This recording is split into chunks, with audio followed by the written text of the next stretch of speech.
program که نو لهمبری ونی لسر اکرانی پکان تیوی ونگی بخیراتن مگوت aslında مخواست giriş müzik ما bu ev neket herhalde Roma tenge bu az tekrar benim şababa hoş bu tamaşavan heja ایرو دیسا program که نو ام لهمبری ونی ایرو براستی ام تخازم program که پر بالکش پر ilginç پر ciddi برچکنی جبر کو گله که sorun میانه پر سکریه میانه ام تخازن حتی اون دست مده هات و پکان تیوی ام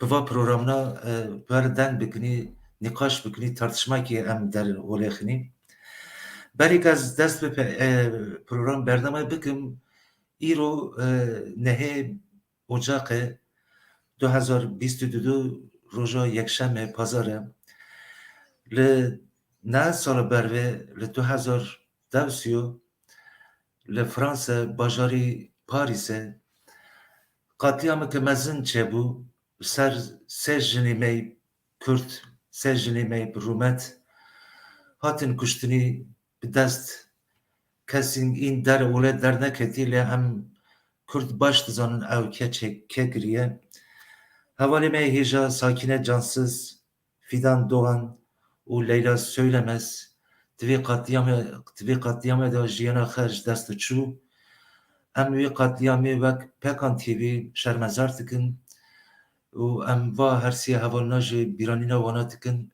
em divên şehîdên me rûmete gelê me ne herî temaşevanê hêja em îro dest bi bernamekê dikinî ji ber ku civanên me li Avrupayê dijîn civanên me li Avrupa pirsgirêkê wana çi ne sorunê wana çi ne çima her sal Kortê me Kurd dikevine dest nav çeta û bi vê şeklî hevdê dikujine dikevine nav xeberdidine evde û jiyana xwe ji dest diterine ji bo ve me îro ban se nîvanan hêja kirin em bu her sê nîvanê me hêja ra em dixwazin vê meselê bêçek li ser denkinî acaba çima verdiye civanê me çima jiyanê xwe ven li ser nav çeta de derbas dikine mesela ez navna berbîm tabii va navna tenen nevana tenene li taybetî li Danimarka û İsveçê va komên çeta gelekî pirin ji ber vê li 2018 dewnê Kasımê Nedim Yaşar ji xelûka bû jiyana xwe hate kuştin Nedim Yaşar kitabek nivîsandû bûyî va çetena bûyî va xortina civana kitabek nivîsandû roja kitabê xwe naskirin bide vê rojê hatin Nedim Yaşar kuştin piştî vê Tayfun Kara jî dev heftê Eylûlê 2010 jiyana xwe ji dest çû ew jî ji hecîlere bû Tayfun Kara xortekî 20 salî bû aynê hatin li bajarê İsoyê Danimarka İsoyê hatin ew kesa ew xorta kuştin û piştî vê Umut Atıcı nehê Nîsanê 2020 ew xorta jî ji ker hesen bû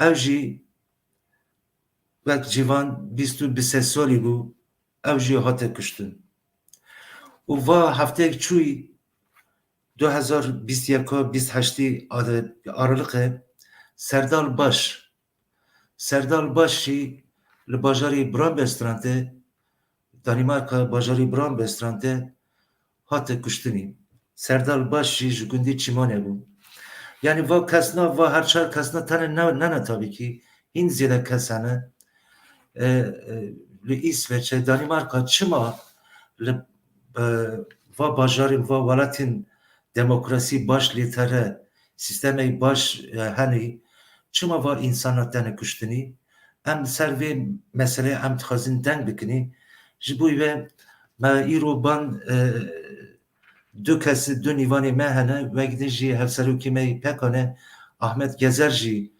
wek Pekan tev li bername me bibe ez berê eğer reji dübi hazır xere ez ber nîvanî me hêja Ahmet Demir terapisti malbata gelek salan Danimarka yaşamıştı dijiye.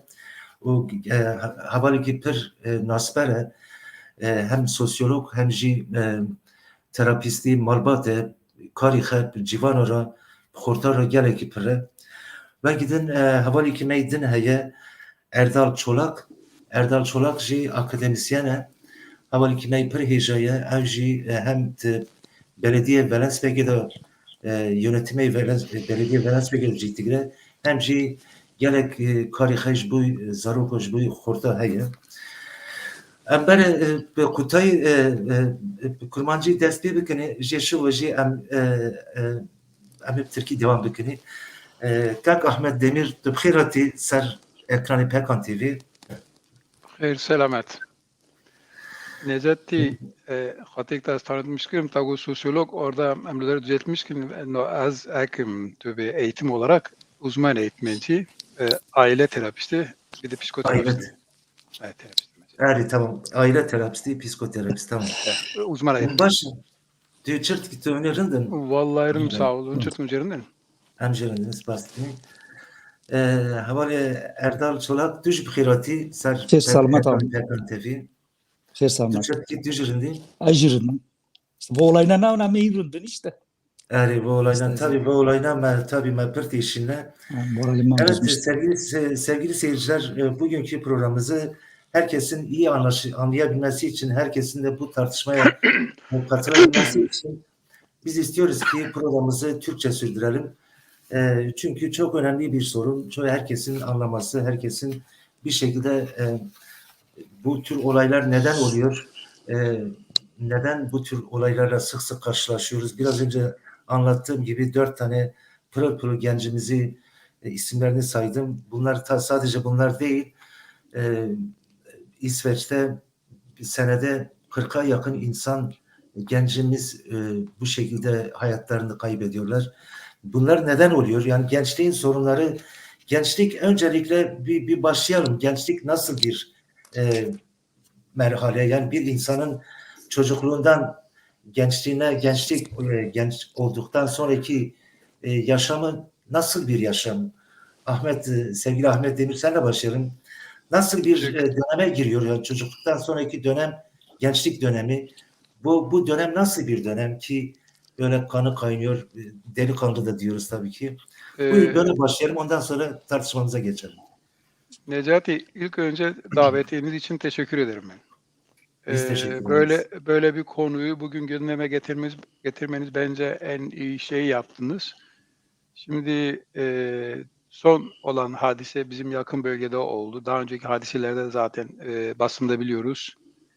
Bugün konuyu gençlerden değil de ilk önce bizim aile kurumlarına başlamak yerinde olur. Eğer bugün bir genç kayıp ettiysek burada sorumluluğunda var ya ilk önce aile, ondan sonra eğitim kurumları, bir de Danimarka veya yaşadıkları ülkenin politik ve kurumlarından sorumluluğu hesap sormak lazım. Bizim buradaki çetelere karışan gençlerin temel sebeplerini arayacak olursak, sebeplerden bir tanesi genel olarak konuşmayalım burada. Ama tecrübelerden yola çıkarsak genellikle çocukluk döneminde ailede sevgi, takdirde uzak kalmış ve anne tarafından verilmemiştir. Ondan sonra okula başladığında eğitim olarak, dil olarak, kültürel olarak iki kültür aslında bucalanması o sıkıntı. Kendine güveni olmayışı. Artık gençlik döneminde bu sefer toplumda kendi yerini edinmek için de dışlanmadır. Çünkü dile hakim değildir, kültüre hakim değildir. Danimarka toplum veya İsveç veya başka ülkelerde de yaşamak için oranın iş gücüne eğitim olarak olmadığı için bunlar genellikle kendilerini ispatlamak için imkanlar ararlar. Bu imkanları da işte genellikle bu sosyal kırsal kesim dediğimiz kısımlarda olsun. Çeteler bunlara kucak açmıştır. Bunları bir şekilde kucaklıyorlar ki bunlar maalesef kötüye kullanılıyor. Kendi çıkarlar için kullanılıyor. Bence burada Evet. önemli olan biz anne babalar olarak Erdal ve sizin diğer arkadaşlarla beraber Hı. Danimarka kurumlara beraber bu inşallah ilk son olur ki benim endişelerim son olmayacaktır. Hı. Ama önemli olan ailelere ulaşmak. Mesela ben bu koronadan önce Hı. ayda benim 3 tane 4 tane konferansım vardı. Bunlarda Evet. mesela yabancı ailelere gidiyordum. Benim özlediğim bugün hani kurban verdiğimiz gençlerin anne babaları maalesef oralara gelmiyorlar. Hı. Danimarka eğitim mesela Danimarka'da bir sürü imkanlar vardır. Onları daha sonra değineceğiz. Bu imkanları kullanılmıyor. Burada Evet. eğer yine söylüyorum eğer bir gencin kayıp ettiysek ilk başta sorumlusu anne baba, ondan sonra bizim Danimarka'daki eğitim kurumları ve ondan sonra buradaki politikacıların basındaki konu işleme biçimidir kısacası. Evet. Evet. Şimdi çok teşekkür ediyorum. Yani aslında ben istiyorum ki böyle biraz işin temeline bakalım. Yani siz böyle bir giriş yaptınız. Aileleri de yani daha çok sorumlu ailelerin ve devlet düzeyindeki kurumların olduğunu söylediniz. Ama ben Erdal'dan şunu dinlemek isterim. Yani siz bir akademisyen olarak bu işte biraz böyle epey kafa yormuş bir insan olarak gençlik nedir? Gençlik nasıl bir dönemdir? Yani biraz önceki sorduğum soruyu yani çocukluktan sonra genç oluyoruz. Gençlik denince nasıl bir dönem akla geliyor? Şimdi gençlik dediğimiz zaman gençlik çocuklukla erişkinlik arasında yer alan gelişme, ruhsal olgunlaşma ve bir yaşama hazırlık dönemidir aslında. Gençlik çağı çocukluktan yetişkinliğe geçiş döneminde biyolojik olarak, psikolojik olarak, zihinsel olarak, duygusal olarak ve sosyal olarak bir kişideki nitelikteki meydana gelen değişimlerin hepsi kapsayıcıdır. Bu dönemde gençler nasıl diyelim ergenlik, delikanlılık dediğimiz terimlerle ifade ediyoruz. Gençlik yalnızca olumsuzlukların toplandığı bir çağ değil aslında. Tatlı hayallerin, beklentilerin, tutkuların, idealizmin filizlendiği, toplandığı bir çağdır. Ama tabii son dönemde gençlerimiz bu şeylere cevap veremedikleri için büyük sıkıntılar yaşıyoruz. Şimdi Birleşmiş Milletler yaptığı açıklamaya göre 15 ile 25 yaş arasındaki öğrenim gören, hayatını kazanmak için çalışamayan ve ayrı bir konutu bulunmayan herkes genç olarak nitelendiriliyor. Hmm. Bu dönem yeniliğe ve ileriye yani atılımların yapıldığı, kendini kanıtlama, kendi kimliğini ortaya koyma çabalarının yaşandığı bir dönem. Mesela Aristo 2300 yıl önce sadece şunu söylüyor. Gençliği ifade ederken tutkulu, huysuz ve öfkeli diyor. Ve bazı dinler gençler için kıymeti bilinmesi gereken dönem diyor. Shakespeare gençler için içmeden sarhoş diyor.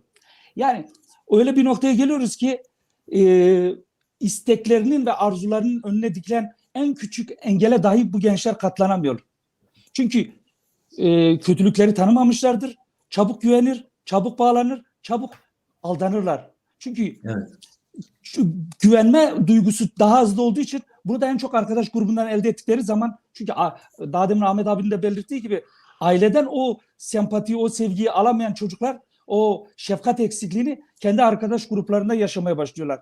İşte gençteki benlik, kişiyi kendisi yapan, onu başkasından ayıran duygu, düşünce, tutum ve davranışların tümünün örgütlendiği, bulunduğu alan işte bu gençlik dediğimiz yani benlik sıkıntısı yaşadığı için ideal benliğe ulaşamadığı için birçok genç bugün o karmaşasını, bunalımı yaşadığı için çeşitli ortamlarda kendini ispatlayabilmek için, hedeflerini ortaya koyabilmek için, o arkadaş grubuna uyum sağlayabilmek için bu tür çalışmalarda bulunuyorlar. Evet, çok güzel yani güzel bir giriş oldu. Her ikiniz de güzel bir giriş yaptınız. Şimdi istiyorum ki yani biraz böyle genellemeden çıkıp biraz böyle özel neden böyle Danimarka, İsveç gibi refah düzeyinin yüksek olduğu, demokrasinin zirvede olduğu, insan haklarının zirvede olduğu ülkelerde neden bu tür çeteler oluşuyor? Özellikle yabancılar arasında. Ben biliyorum ki Ahmet Demir'in bu konuda epey araştırmalar da var. Hem aileler üzerine hem de gençler üzerine yazmış olduğu kitaplar da var.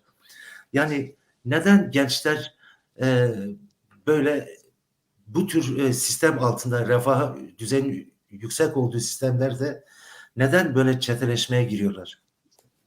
Ne dersiniz bu konuda? Şimdi Necati, bunun, yani genelden özele inecek olursak yine, demin belirttiğim gibi, Hı. bir örnek vereyim. Şimdi, Buyurun. 40 yıllık tecrübelerden dolayı bir sürü örnekler vardı. Bir örnek vereyim. Şimdi çocuk yaş 12'dir, 13'tür. Pırlanta gibi bir çocuk. Yani okulda olsun, arkadaşlar arasında sevilendir. Fakat bir anda bir çocukta bir değişiklik oluyor. Değişiklik olunca ben iyi hatırlıyorum. Çocuk şunu söyledi bana. Yani güven ortamı sağladıktan sonra Ahmet dedi, ben anlamıyorum. Diyor. Akşamları bazen babam oturur, elinde ufak bir terazisi vardı, bir şeyler ölçüyor. Ondan sonra bir gün polis gelip evden babasını alıyorlar. Şimdi bu çocuk bunu anlatırken yaş 12 idi, 13'tü. Hı. Ondan sonra birkaç yıl uğraştıktan sonra bugün üzülerek söylüyorum bu çocuk belki bu bizim daha önce konuştuğumuz çeteler arasındadır. Neden? Yine ben olaya götürüp hani o çocuk o babasının eline görmüş olduğu o terazi var ya, baba teşvik etmiyor. Babanın o davranışı var ya, çocukta bir türlü psikolojik sorunlar, kendine güvenli sorunlar yarattıktan sonra Erdal Hı. arkadaşın dediği gibi fırtınalı bir dönemdedir. Kendisine ancak çetelerde bulunuyor. Şimdi burada Hı. en büyük önem, sizin de belirttiğiniz gibi biz refahı yüksek olan bir ülkede yaşıyoruz. Evet. Neden bunlar oluyor? Danimarka toplumunu ben burada savunmak istemiyorum. Ama bir sürü imkanların olan bir ülkedir. Yine altını çizerek söylüyorum. Bunu maalesef bizim göçmenler, bizim Türkiye'li ve Kürt göçmenler bu imkanları kullanmıyorlar. Neden kullanmıyorlar? Neden? Onlar şunu diyorlar, ya diyor çocuktur, bu zamanla geçer. Zaman her şeyin ilacıdır. Artı baba maalesef çalışmıyor, anne çalışmıyor.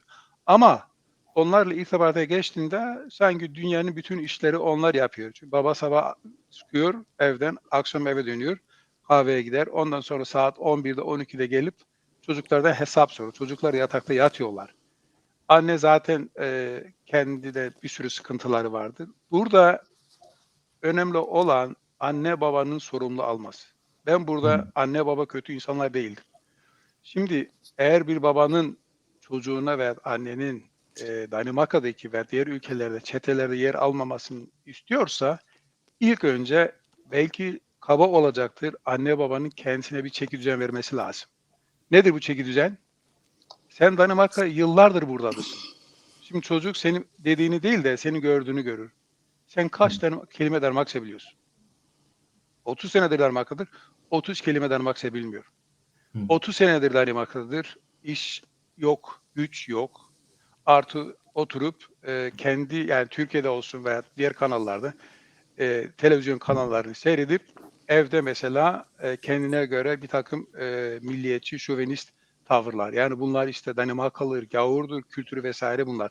Şimdi böyle bir tavırla olan anne baba çocuğu var ya modern bir toplumda yer edinmesine var ya sıkıntılarımız oradandır. Benim Hı. buradaki anne babadan beklediğim şudur. Ben akademisyen olun demiyorum. Ben gidip devlet kurumlarında görev alın demiyorum. Diyorum ki siz ilk önce bir kendinizdeki modern bir aile olarak dilinizi geliştirin, kültürü olarak geliştirin, çocuğunuza örnek olun. Örnek eğer sıkıntı olduğu konular varsa kurumlar vardır, kurumlardan arayın. Bunları yapmıyorlar. Fakat yapanı vardır. Bakın ben bir örnek vereyim. Bundan koronadan önceydi. Beni burada Hı. davet eden bir Türkiye'li aileler davet etti. Orada benim hiç unutmadığım bir örnek vardır. Bakın, ana dili Evet. bilen bir öğretmen arkadaş şunu söyledi. Ahmet Bey dedi, ben bir örnek vereceğim. Buyurun hocam dedim. Hocanın örneği şu. 5 tane çocuğu var ailenin. Bunlar ana dilde var ya çok başarılı. Danimarka Halk Okulu'nda da çok başarılı. 5'i de akademisyen. Bir gün bizim ana dil hocası diyor ki ya diyor ben Mustafa amcaya Ayşe teyze bugün sırlarını bir soracağım. Diyor ki amca diyor, hala diyor, teyze diyor. Bu çocukların sırrı nedir? Yani her alanda başarılar. Hı. Bakın çok az, öz ve net. Hocam Hı. diyor, anne baba diyor. Biz çocuklarımızı yürekten severiz. Biz onları takdir ederiz. Bizim gücümüz yettiği kadar yaparız. Biz eş olarak da birbirimize değer veririz. Bakın sır budur. Yani Evet. bilim adamı olmaya, üniversitede akademisyen olmaya hiç gerek yoktur. Hı. Ama yine altını çiziyorum. Danimarka'da yaşayan bizim Türkiye'li Kürtler olsun, genel konuşmayalım. Hı. İyi insanlarımız vardır, çocukları eğitimde vardır. Ama bazı gruplara biz halen onlara ulaşamadık ki inşallah onlar da kayıp vermez. Ki burada ben kendilerine herkese söylüyorum. Ben bugüne varım, yarına varım. Erdal'la, sizle, diğer insanlarla el ele var ya, gençlerin ölmesini istemiyoruz. Ki bu Tabii ki. ilk ve son olsun. Tabii ki mutlaka bir çözüm veya bir çözüm sunmalıyız bu gençlere. Şimdi Yani gençlere çözüm çözüm olarak sunacağız. Onun için Necati, buyurun. çözümün anahtarı şudur. Bir çocuk, hani biz ana eğitimi diyoruz yuvada.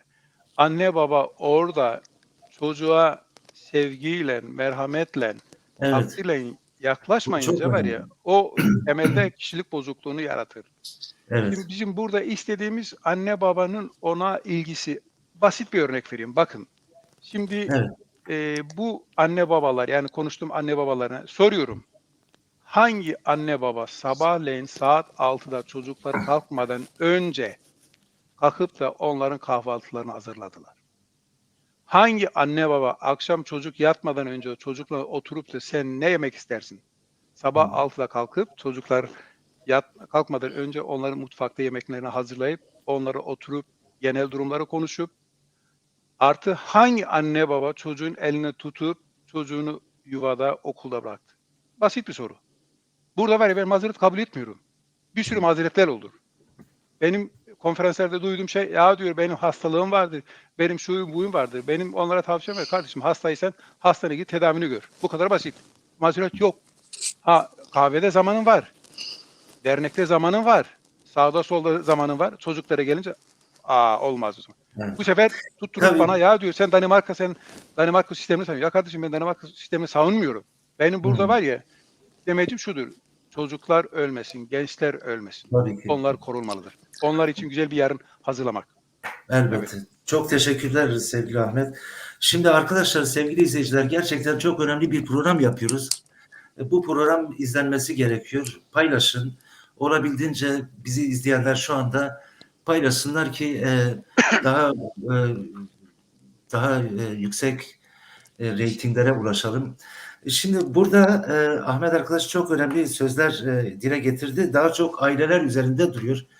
Ama ben doğrudur, ailelerin etkisi çok tabii ki, ama farklı durumlar da var. Mesela bize mesajlarla katkı sunacaklar arkadaşlar.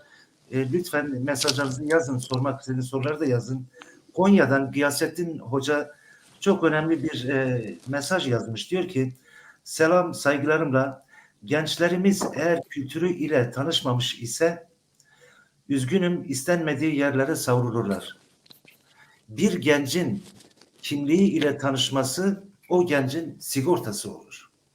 Yani Ahmet arkadaş da biraz önce ana dili üzerine, ana dilinin çok iyi olması gerektiği üzerine sözler söyledi. Yani kimliksizlik de acaba bu gençlerimizde, bu çetelere katılan gençlerimizde bir kimliksizlik durumu söz konusu mu? Ahmet arkadaş, siz söz istediniz. Kısaca alayım, ben bu soruyu daha sonra Erdal arkadaş sorayım. Buyurun. Yani Şimdi kimliksizlik var mı bu? şimdi Konya'daki katılan arkadaşın okuduğunu soruya ben katılıyorum. Zaten buradaki sorunlardan bir tanesi bizim gençlerinin kimliğinin tanımaması, kendi kültürün tanımaması. Şimdi kendisine yarın caddeye çık, kimsin Ahmet'tir, nereden geliyorsun, ülkenin ismini bilmez. Hangi milletin ismini bilmez. Hangi kültürün, hangi nedensi bilmez. Ki burada en doğru, yani arkadaşın söylediği gibi kimlik sorunu vardır. Bir de kültürel olarak çok zayıflar. Bakın, açık bir örnek vereyim. Bugün Danimarka'da gazeteciler ödülünü alan bir Afgan vardır. Necip Kan diye bir arkadaş. Uluslararası tanınan bir gazeteci. Şimdi bunun var ya, sırrı nedir? Ben çok iyi biliyorum. Ben bu çocuğu tanıyorum ben kendisini. Babasının onunla olan o sıkı ilişkileri, bir de kendi kültürüne, Peştu kültürüne çok hakim bir arkadaş. Git Evet. Necip'le var ya, yani kültür diyoruz. Kur'an'ı var ya, seni istediği şekilde yaratıyor. Hangi sayfada, hangi satırı okuyacağını çok iyi bilir.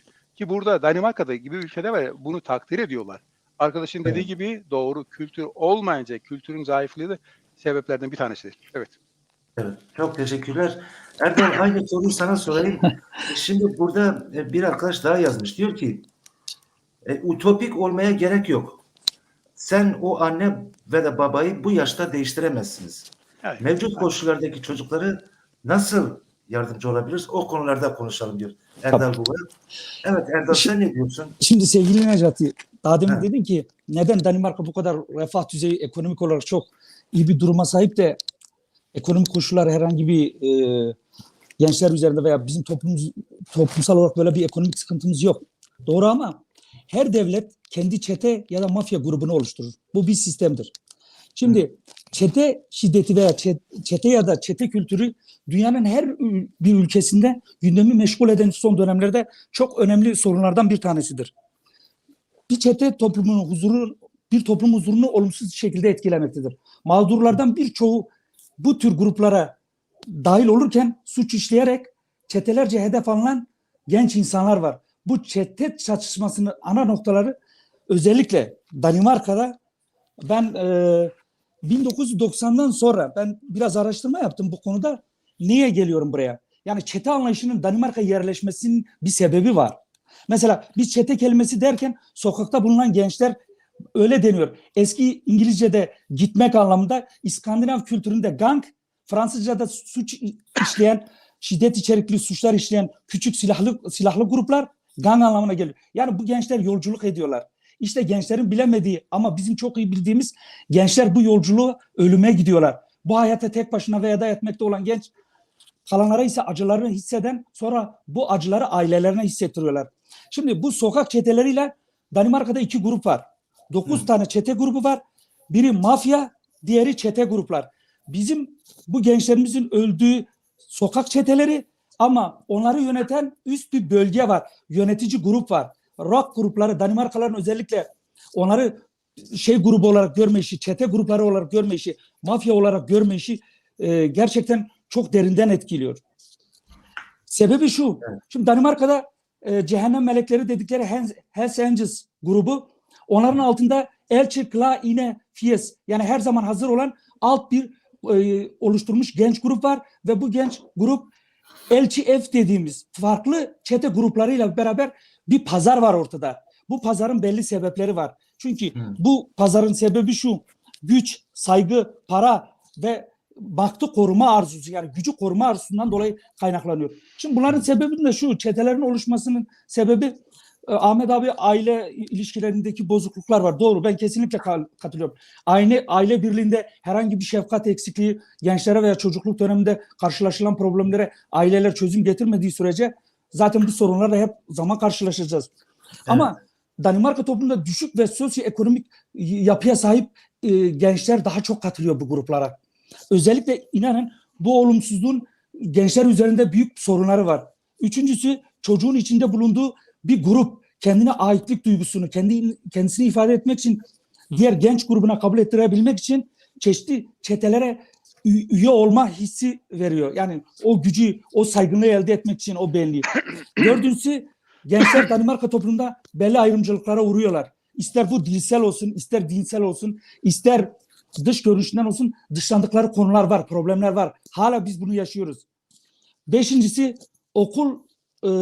okulda karşılaşılan bazı güçlükler var. Derslerdeki başarısızlık, olumsuz öğretmen tutumları ve iyi arkadaş çevresinin bulunmaması, okulda belli bir eğitim tarzına cevap verecek düzeyde gençler kendilerini hissedemeyince bu tür gruplara katılmaya başlıyorlar. Şimdi benim gelmek istediğim süreç şu: 1990 yılına kadar çeteler gündemde değil. Ta ki ne zaman biliyor musunuz? 2004 yılında Danimarka'da çete olayı gündeme, sadece 3 gencin öldürülmesi var. Geçen yıl 16 tane gencimizi kaybettik. Bu 2020 yılında, daha 2021 yılının istatistikleri daha açıklanmadı. Kaç gencimizin öldüğü.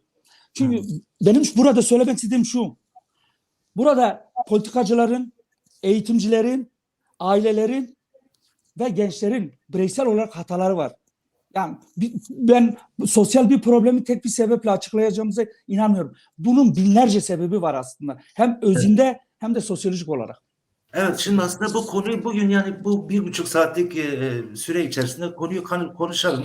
Şimdi bugün de başta da anons ettiğim gibi sevgili Pekan Platformu Kurdun Anatolia Navin eş başkanımız Ahmet Gezer de var. Ahmet Gezer de Danimarka'da yaşıyor. Olayları iyice takip ediyor ve hem olayları değerlendirmesi için hem de Pekan'ın bu konuda görüşleri nedir? Ahmet Gezer eş başkan hazırsa alalım. Evet. Tübkhirati hepsaluki meyheja hepsaluki meynaha tu çavat xazî dest pê bikî isterse tu karî berê bi kurmancî dest pê bikî piştî ve em derbas Tirkiye bibin kerem kir. Spas dikim bixêr bi selamet ez jî mîvana silav dikim bixêr hatin bi navî Pekanê bi rêveberiya Pekanê ve giştka silav dikim bixêr hatin bername Pekanê heval Necatî got ama ez jî careka din bêm kemayek di orda hew ez jî qetliyama Fransa ku serê sê jinên Kurd hatî şermezar dikim xêr ji we aynê mihêda li 2016 li Silopê sê jine din hatin qetilkirin em wê qetliyamê jî şermezar dikin erê em warin ser meselê xe meseleka pir Kurd dirêj e ama ez bi vê dest pê bikim cara siftek me Ahmet Pirêz Ahmet Demir ve mava programa Kopananê semîner çekir va gotibû ûnê heta niha li kun ez li benda ewkeka veng bûm programeka veng bûm yani Ahmet tewê çi zanî tewê ez heta niha min viqas semîner dan viqas civîn viqas toplantı kirin ama min ji miletî xwe ji însanî xwe qet nekir ji ber wê tirkiteyên bû bir serzeniştê erê ama jîngê pêl va mixabin te jî got li hetî Stockholm Kopenhagen çelmerî miriyê min jî tenkê pirs kir ez jî tenkê li medya lawikê ez gerîm min got ka çi qewimî çi ne qewimî bi rastî jî li İskandinavya taybetî jî Danimarka İsveç em ê sayê nizanin ama em ê dizanin kî ji 150,000 zêdetir Kurdên Anatolê navînê dijîne em ê sayê tam nizanî ama ti nav wan da em vê ji bînê gavê dinê hevalê uzman behs kirin em bi giştî vê meselê newin yani ti nav van 150,000 da 120 ti nav vê problemê dane yani Danimarka jê tewê lêkolîn jê tewê ne ji 120 insanên me zêdetir ji Kurdên Anatolê navên aile malbat êt nav vê problemê dane Ehmed gotibû min jî tewkê xwe de hazir kiribû ez bêm kî wek Pekan em ê destî xwe dikin bin vê kevirî em ê bang li parlamenterê vekîlê me dikinî çi li İsveç çi li Danimarka li encûmera dikinî ji ber ku Vallahi hûnê reyê ji vî însanî tistîne xêr ji wana kes reyê pir nade we warin vê problemê em gî hev re hal bikin em hev re jê re li çareseriyê bigerin ji ber ku gavê dinî Pirêz Hevserokê me HDP Konya nivîsandibû em jê duênî problemê bi hêla kultur û çendê da ye ji ber ku em ê dizanin va aylana axtêk temes kir ji hêla zimên da ji hêla kultur çendê de ê problemê dijîne belkî Danimarka û İsveç tarzek vê mesele hal bike çareser bike ama ê gor şertê xwe gor kultura xwe gor çenda xwe dike ez ji tewê me wek Pekan em ê tewênekî warin em bi hev ra em komisyonekî komîtekê çekin em raporekê hazir kin em herin ba yetkilê Danimarka İsveç em bênî erê hûnê pir tişt dikine ku vê meselê hal bikin lê em ê tuyînê îstatî jî ve tilmîne heta na çelmer mirî çerî salekê da demekî ê fêda nake warin tenkê gola min jî em jî ji vê civakê em jî ji vê toplemenê em jî dixwazinî dware bibine alîkar yani wqas xwande me hene wqas uzmana me hene kurmancı deyên pispor wqas siyasetmedarê hene dernek komala yani ew jî Pekan dernekeka komalaka Kurdên Anatolê navî ne çi li Swêd çi li Danimarka em dixwazin ji vê meselê re bibin çareser belkî em sedî sed çareser nekin ama ام تخازنی ام جی وور مجل بن ام تخازنی ام جی دستی قتیکم بن کور استخازم به دست پی بکم گاوی دنی حوالا گوت یعنی برز احمد جی آنیزمین ام توین یعنی کرکک ترین درنگا کرکک ترین کلتورا خا چند خا هت کن سدی نود نه ات ناوی شونگ دو تنانه demek ki vaji gerek vaji var berçava av kirin yani em tuyuni ek li Danimarka li İsveç tava vay şuna duvin zêdetir di nav kriminalê dana di nav rexistinê wek Daesh em dibinin va serpoşiyê sosyal medya Danimarka jî li ser vê meselê ku hatî heftekî ber vê derbas bûyî li ser vê sekinû Tibê navbera de ez vê jî bêm serdar baş em sersaxiyê ji dayîka wî ra ji rêhevalê me HDP Arif Baş re dixwazin ku gencekî 22 salî jiyana xwe desta mixabin vefat kir. Ez dixwazim destpêkê wan bêm bila ma sira were hevalê de jî kerem kir. Gelek spas dikim Kek Ahmet. Rastî yani hem başlığını pır hoş amitavini yani önemli başlıklar dile getiriyoruz. Önemli cevaplar veriyoruz. Sorular da var. Sorular da geliyor. Burada şimdi tabii farklı arkadaşlar kimimiz daha çok sorunu ailelerde görüyor. Kimimiz daha çok sorunu kimlik sorununda görüyor. Aidiyet sorusunda görüyor. Yani bir Erdal Buga arkadaşımız demiş ki gençler aidiyet karmaşası yaşıyorlar. Yani gerçekten de biraz böyle yani bu gençler ben kimim diye kendi kendilerine söylüyor. Ben nereliyim? Ben kimliğim nedir? Ben Kürt müyüm? Ben Türk müyüm? Ben Danimarkalı mıyım? Ben neyim? Niye bana hiç kimse doğru dürüst sahip çıkmıyor? Sorunların altında buluyorlar kendisini. Siz ne diyorsunuz sevgili Ahmet? Yani bu konuda... Şimdi pardon. Şimdi Evet, burada Ahmet arkadaşın Erdal arkadaşın sorusunda ben şu net bir örnek vereyim. Ben burada yani tamam 40-50 yaşındaki bir aileyi biz değiştirmeyiz. Bizim burada kendisinden istediğimiz var ya bizlerle yani eğitimcilerle, okulla beraber çalışmak. Şimdi Danimarka imkanlar ülkesidir. Örnek veriyorum. Yaş 14. Çocuk 6 tane okul değiştirmiş. Son olarak yatılıya gitmiş. Yatılıdan eve geliyor. Orada belediye beni çağırıyor. Ya diyor biz bu çocuğa nasıl yardımcı oluruz? Ben toplantıya geldim. Bak çok ilginç bir şeydir.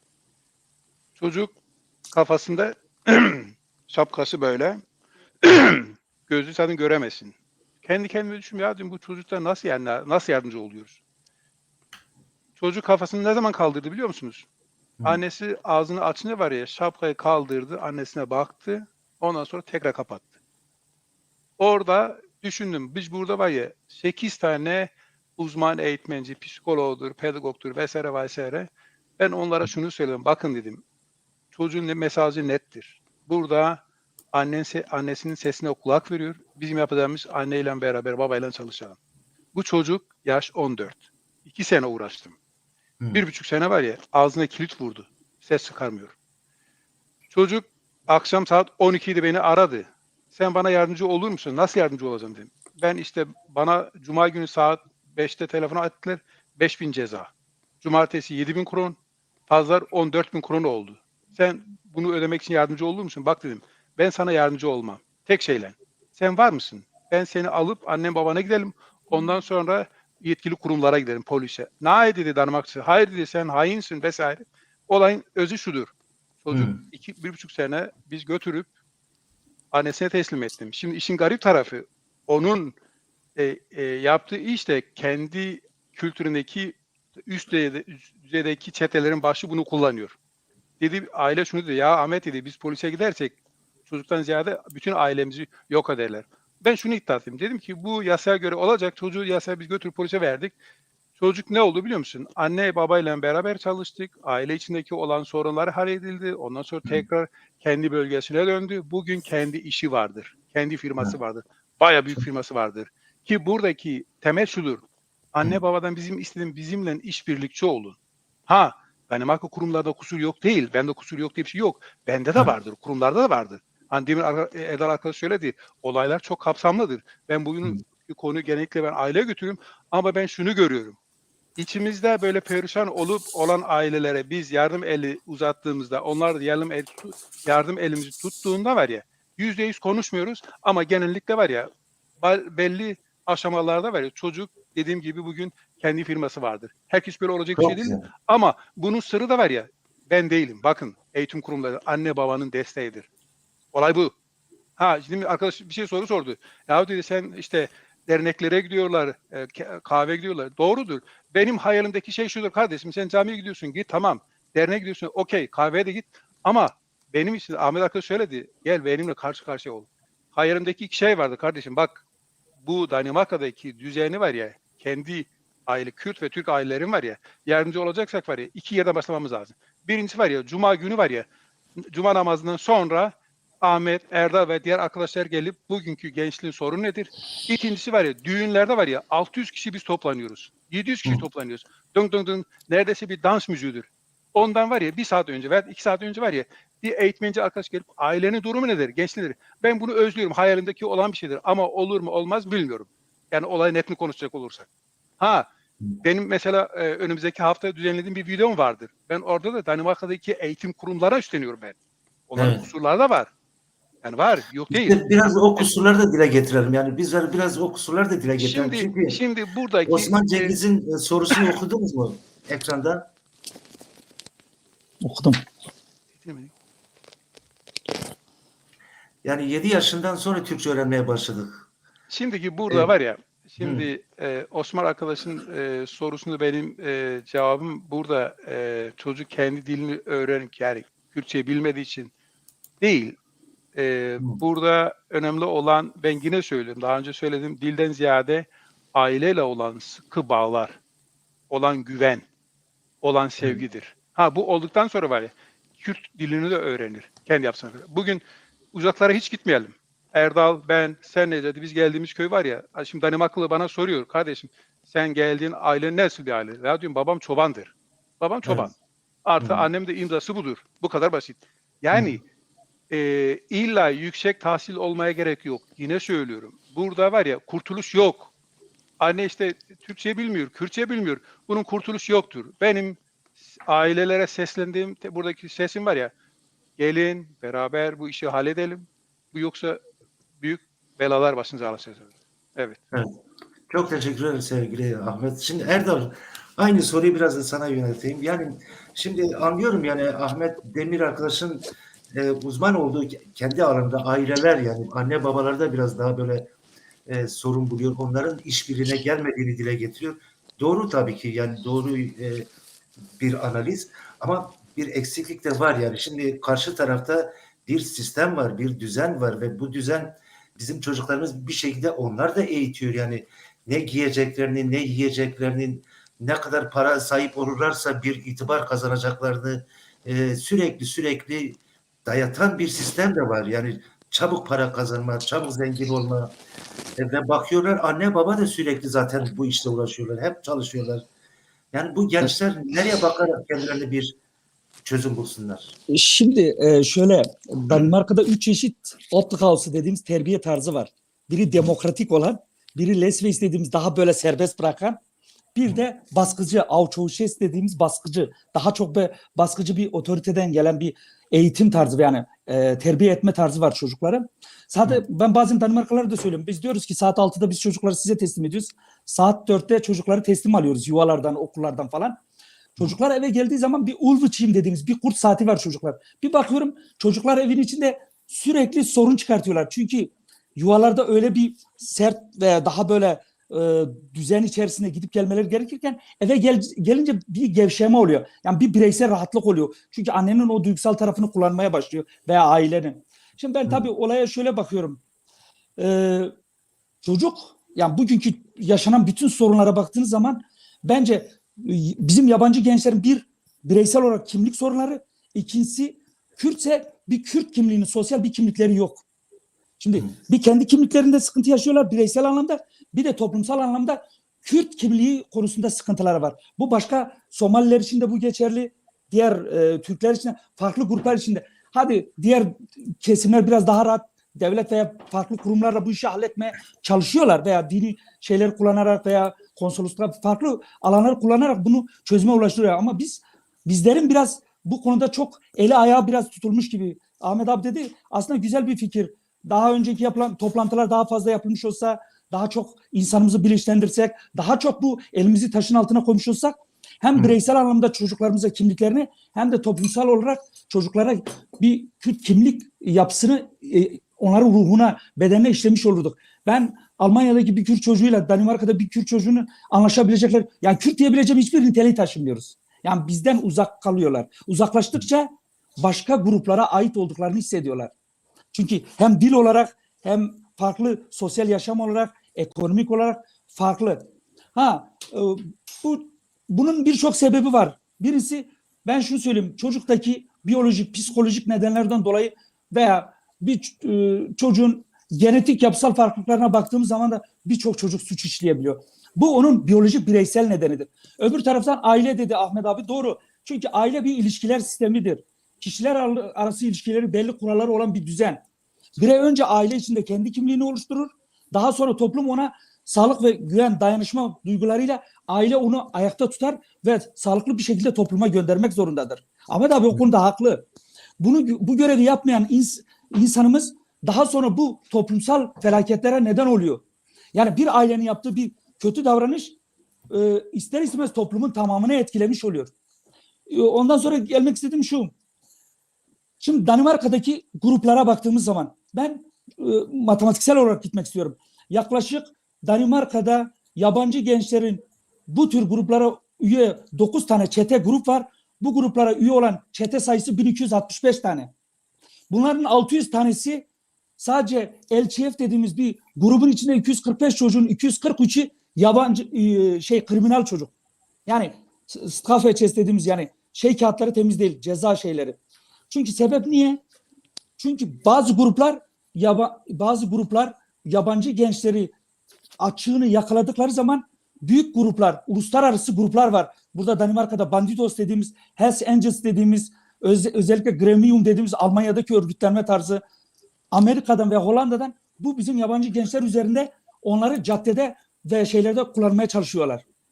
Ve bu da bizim gençlerin daha çok bize acı yaşatmasına neden oluyor. Benim en çok üzerinde durduğum gençlere bir kimlik kazandırmalıyız. Daha sonra ise onların toplumsal kimliklerinden haberleri olmalı.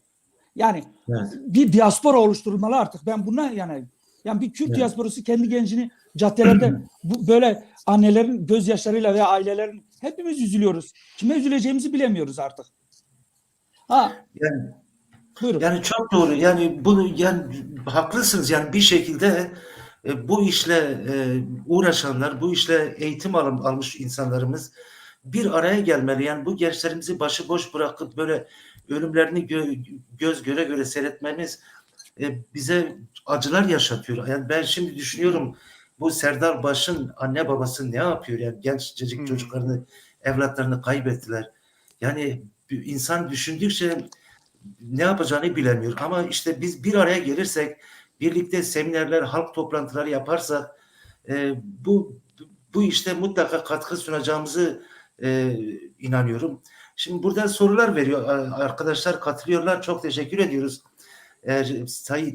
Takipçi Seyit arkadaş, çocuklarımızla baba anne ilişkisini arkadaş, sırdaş olarak tutsak daha verimli, kazançlı olmaz mı diye soruyor. Zaten Ahmet bir arkadaşın da baştan beri dile getirmiş olduğu çözüm de bu. Şimdi burada çok önemli bir Kürtçe'de bir soru var. Bunu sevgili eş başkanımız Ahmet'e sormak isterim. Ondan sonra da Türkçe cevap verse belki daha iyi olur. Çünkü sanıyorum bizim arkadaşımız Türkçe'de anlıyordu. Di u bav çıkas ber pirsiyarın. Malbat be geçti çend u kevne şopin pir bi dur dikevine. Rastiyek heye malbat katine peşberki para kar u bara. Di u bav zarokên xwe ji saziyan Kurt dûr digirine. Ma neçin komala û saziyan ji ber tirsê civan li dozê xwedî derkevin, kriminal û dizî pisî paşiyê me bikin. Lê tenê ma nerin cem rêxistinên azadiye. Yani kısacası anne babalar bu konuda ne kadar sorumluluk duyuyorlar. Yani derneklere, örgütlere katılmasınlar diye, oraya gitmesinler diye, nereye giderse gitsinler diye bir görüşleri var anne babalarının. Yani Ahmet Gezer arkadaş, siz ne diyorsunuz bu konuda? Hem birlikte sorumluluk alma, yani her iki arkadaşımız da dile getirdi. Birlikte sorumluluk alma, hem de bu anne babaların rolü gerçekten de sevgili Ahmet Demir'in arkadaşının söylediği gibi çok mu belirleyici? Ez Türkçe miyim, Kurmancı? Vallahi tut zanı yani zaman. İsterse tevla Titxozi az Türkçe miyim? Tamam. Biz, ben de Türkçe devam edeyim. Şimdi Rojdam arkadaş önemli bir konuya değindi. Evet, maalesef Avrupa'da, İskandinavya'da bu sorun yaşanıyor. Eğer bizim çocuklarımız derneğe giderse işte bizim Orta Anadolu Kürtlerin söylediği tabirle söyleyelim, Kürtçü olacaklar. Ama tabii bu böyle değil. Bunun böyle olmadığını biz nereden biliyoruz? Binlerce örnek var. Bu tür kurumlara giden insanlar kendini tanıyor, kimliğini tanıyor, kültürünü tanıyor, dilini tanıyor ve geriye baktığımızda sayı olarak yani 0 sayıda bu kriminal ve çete işlerine bulaşmış. Şimdi ben bunu bir örnekle, Ahmet onlar örnek veriyor, ben de bir örnekle tamamlayayım. Ben burada tercümanlık yapıyorum. Bir gün beni çağırdılar, bir DUS, yani gençliğin okuldan sonra geldiği bir yer, DUS'un ne olduğunu anlamaları için. Beni çağırdılar, dediler ki bir çocukla konuşacağız, çocuğun annesiyle konuşacağız. Orada bir tane pedagog, bir tane Kürt pedagog var, bir tane de Danimarkalı pedagog var. Danimarkalı pedagog bana dedi ki ben seninle toplantıya gireceğim, arkadaşım girmeyecek dedi. Çünkü bu gelen kişi bu Kürt pedagogdan biraz mesafeli yaklaşıyor ve onu hiç görmek istemiyor. Yani ilişki iyi değildi. Tamam dedik, bilirsin. Şimdi geldi bizim aile. Ben sordum, siz Türkçe mi istiyorsunuz, Kürtçe mi? Dedi Türkçe. Tamam. Pedagogum sorduğu soru, ilk soru buydu. Dedi baksın, çocuğunuz çok iyi, çok güzel. Ama dedi çocuğunuzda bir problem var dedi. Problem, biz çocuğunuza sorduğumuzda siz kimsiniz, neresiniz? Diyor ki ya Denska. Dedi ben bir Danimarkalı olarak bundan gurur duyarım eğer senin çocuğun değil. Ama dedi bir çocuk aidiyetinin ne olduğunu bilmesi gerekiyor dedi. Bak dedi, çocuğunuz 15-16 yaşına geldiğinde işte diyecek ya Denska, ben Danimarkalıyım. Dedi bir Danimarkalı diyecek ki bu tabiri burada kullanmayayım. Ya işte sen Danimarkalı değilsin, siyah saçlısın, esmer tenlisin, şeysin. Bundan dolayı dedi sizin çocuğunuza aidiyetinizin ne olduğunu söylemeniz çocuğun ileride kişiliğin şekillenmesinde büyük bir katkısı olacak dedi. Yani ben o kadının söylediği söylemi, şimdi kadın bizim bölgeden biri, ben söylemiş olsaydım bana diyecekti bu Kürtçülük yapıyor. Ama Danimarkalı söyleyince böyle aval aval ona baktı. Ben de kendi kendime dedim ki vallahi tüjöndere zikemi tüjöndere mi derk etile. Şimdi biz bunu çok yerde yaşıyoruz, görüyoruz. Bundan dolayı evet, yani kurmancı jiteyin her darlı ser koki xeşindi be. Eğer bu yoksa kişilik sorunu yaşıyor, kültürel sorun yaşıyor, bocalıyor çocuk. Biz bunu defalarca örnekleri yaşıyoruz. Sayın Ahmet Demir de Erdal da bu konuda yani uzmanlar, bunu biliyorlar. Bir kişinin kimliği, kültürü, dili eğer sağlam olursa kişilik sorununu pek yaşayamaz yani. Bundan dolayı ben Rojdam'ın söylediğine evet katılıyorum ama burada başka bir şey de var yani. Şimdi biz PKK olarak biz de Avrupa'nın 5 ülkesinde resmi dernek sahibiyiz ve Danimarka'da resmi derneğimiz var. Belki yerimiz yok ama buradan çağrıyı tekrar Türkçe'de yapayım. Ahmet Demir da yaptı. Biz kurum olarak bu işe el atmak istiyoruz. Elimizi taşın altına koymak istiyoruz. Evet. Buradan Orta Anadolu Kürt vekillerine, seçilen encümenlere Ahmet Demir gibi uzman ve yetişmiş insanlarımız var. Bunların bir araya gelip Danimarka, İsveç'in yapamadıkları çözmedikleri bu soruna bizim kendi penceremizden nasıl çözüm sağlayabiliriz'i oturup konuşup tartışıp Evet. belki de ileride bir rapor halinde onlara sunar, polise gideriz, hükümete gideriz, belediyeye gideriz, sosyal hizmetlere gideriz. Ayrıca şunu da söyleyeyim, bu Serdar Baş gencimiz vefat etmeden önce Necati arkadaş da burada, biz PKK olarak bir toplantı yaptık. Toplantıda dedik ki gençlerin sorunları var İskandinavya'da. Biz bir online toplantı yapalım. Bugün işte bunu yapıyoruz. Bir de eğer şartlar uygun olursa, pandemi müsaade ederse fiziki gençlere ilgili bir toplantı, bir seminer düzenleyelim dedik. Yani biz bu işi daha önce de zaten planlamıştık ama Evet. bu Erdal Baş olayı işin biraz daha erken olmasına sebep oldu. Şimdi çok teşekkürler sevgili başkan.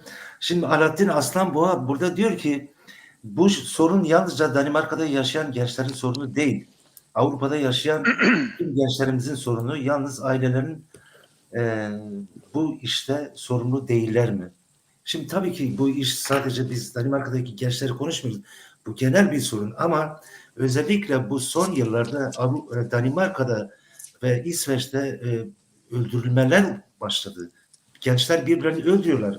Birbirlerini ortadan kaldırıyorlar. Bu çok acı. Zaten çeteleşme bütün Avrupa ülkelerinde var.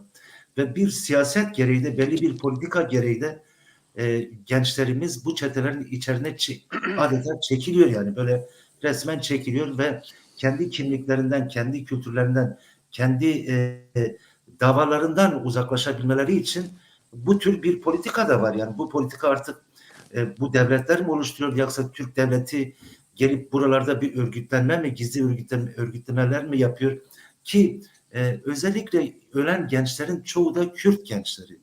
Yani tamam, şimdi hiçbir genç ölmesin ama bizim Kürt gençlerimiz de öldürülmesin. Yani neden bu istatistiklere baktığımız zaman neden ölen sadece Kürt gençleri? Bu da çok ilgi çekici, çok yani ilgi çekici bir konu. O konuyu da biraz yapabiliriz. Yani Ahmet arkadaş, bu konuda bir söz almak istediniz. Buyurun. Şimdi Alaaddin arkadaşın söylediği yalnız aileler bu konuda sorumludur. Ben daha önce belirttim. Erdal arkadaş, Ahmet arkadaş da belirtti. Bunu Evet. yine altını çizmek istiyorum. Eğer izleyiciler, biz burada panelde oturan konuşan insanlar diyoruz ki kriminal olay, yani hayatını kaybeden gençlerin sebepleri yalnız anne baba ise yok. Öyle bir şey yoktur. Sırasına göre sorumluluk alanı dersek aile, anaokul, eğitim kurumları, üniversiteler, Danimarka'nın iş sahası. Bunların herkesin sorumluluğu vardır. Burada ben ağırlığı niye ailelere veriyorum? Ben bunu bilinçli olarak yapıyorum. Burada hani bu kanalla belki 10 değil de 2 aile ulaşırsak ne mutlu bize. Ben yarın başka kanala Danimarka'nın eğitim kurumlarına, Danimarka'nın eğitmencilerine, Danimarka'nın psikoloğuna, psikoloğuna üstlenirim. Çünkü onların da sorumluluğu vardır. Fakat yine diyorum bakın, yani örnekler bitmez. Ben belki sizlerin ve dinleyici arkadaşları yoracağım örneklerden. Travma geçirmiş bir aile. 2 sene uğraştım. Geçen sene çocuk 16 yaşında itiraf etti. Ben çeteler içindeyim. Burada bak, çözüm yalnız aile değil. Onu deyince var ya, ilk önce okulla ilişkiye geçtim. Ondan sonra Danimarka'da aile danışmanı, ailenin kendi danışmanı var. ondan sonra diğer kurumlarla kilitli bir şekilde var ya, çocuğu kurtardık bugün. Çocuk var ya, hapse girdi, çıktı. Burada Danimarka'nın bu kriminal falso dediğimiz, yani açık cezaevi kurumları var ya, normal cezası 5. ayda bitecekti. Çocuğun kaydettiği gelişmelerden dolayı erken cezası bitti. Sırrı yine ben söylüyorum. Bak, sır anne babanın fedakarlığıdır. Ve diğer Evet. emekçilerin fedakarlığıdır. Bakın, burada hiç kimseyi suçlamaya gerek yok. Ben, Ahmet, Erdal, Nece, herkesin sorumluluğu vardır. Herkesin Tabii. kusuru vardır. Biz burada kusuru aramıyoruz. Biz burada Evet. sorumluluk arıyoruz. Yani Hı. ben köylü olan bir anne babadan var ya, diyorum ki sabahleyin sen canını gönülde kalkıp da çocuğunu okula gönderir misin? Babaya soruyorum. Basit şeyleri soruyorum ben. Yani entelektüel konulara girmek istemiyorum. Politik Hı. konulara. Ha, şunu da çizeyim. Bak, Türkiye'de de olsun, İsveç'te de olsun, Danimarka'da olsun, bazı politik sistemlerde çıkar olayı vardır. Bak Ahmet arkadaş, Necati, Erdal bunu çok iyi bilir. Bizim Danimarka'da bu Danske Folkeparti dediğimiz partinin tarihi çok eskidir. Yani 8 sene içinde var ya 3. parti oldu. Bugün eriyor, başkadır. Başka yeni parti geldi. Bunlar işte bu gençleri kullandı, yabancıları kullandı. Biz Yani. şimdi bunlara maruz kalmayalım. Onlar politik onları var ya, onlar oynasın. Bizim buradaki önemli Ahmet arkadaşın dediği gibi, yani mecliste olan vardır, belediye meclisinde olan insanlar vardır. Bunlarla beraber herkesin kendine göre yapacağı şeyler vardır. Bu işi, yani ben kalkıp da burada millete ben her şeyi yaparım dersem yanlış olur. Yok. Ben yapacağımla katkım olur. Ahmet'in, Evet. Erdal'ın, sizin katacağınız olur. Bu kadar. Evet, çok teşekkürler sevgili Ahmet. Erdal, şurada bir konuklarda çok önemli sorular geliyor konuklardan. Hı hı. İstersen o şey kaldır, çok uzun. Ben buradan okuyorum.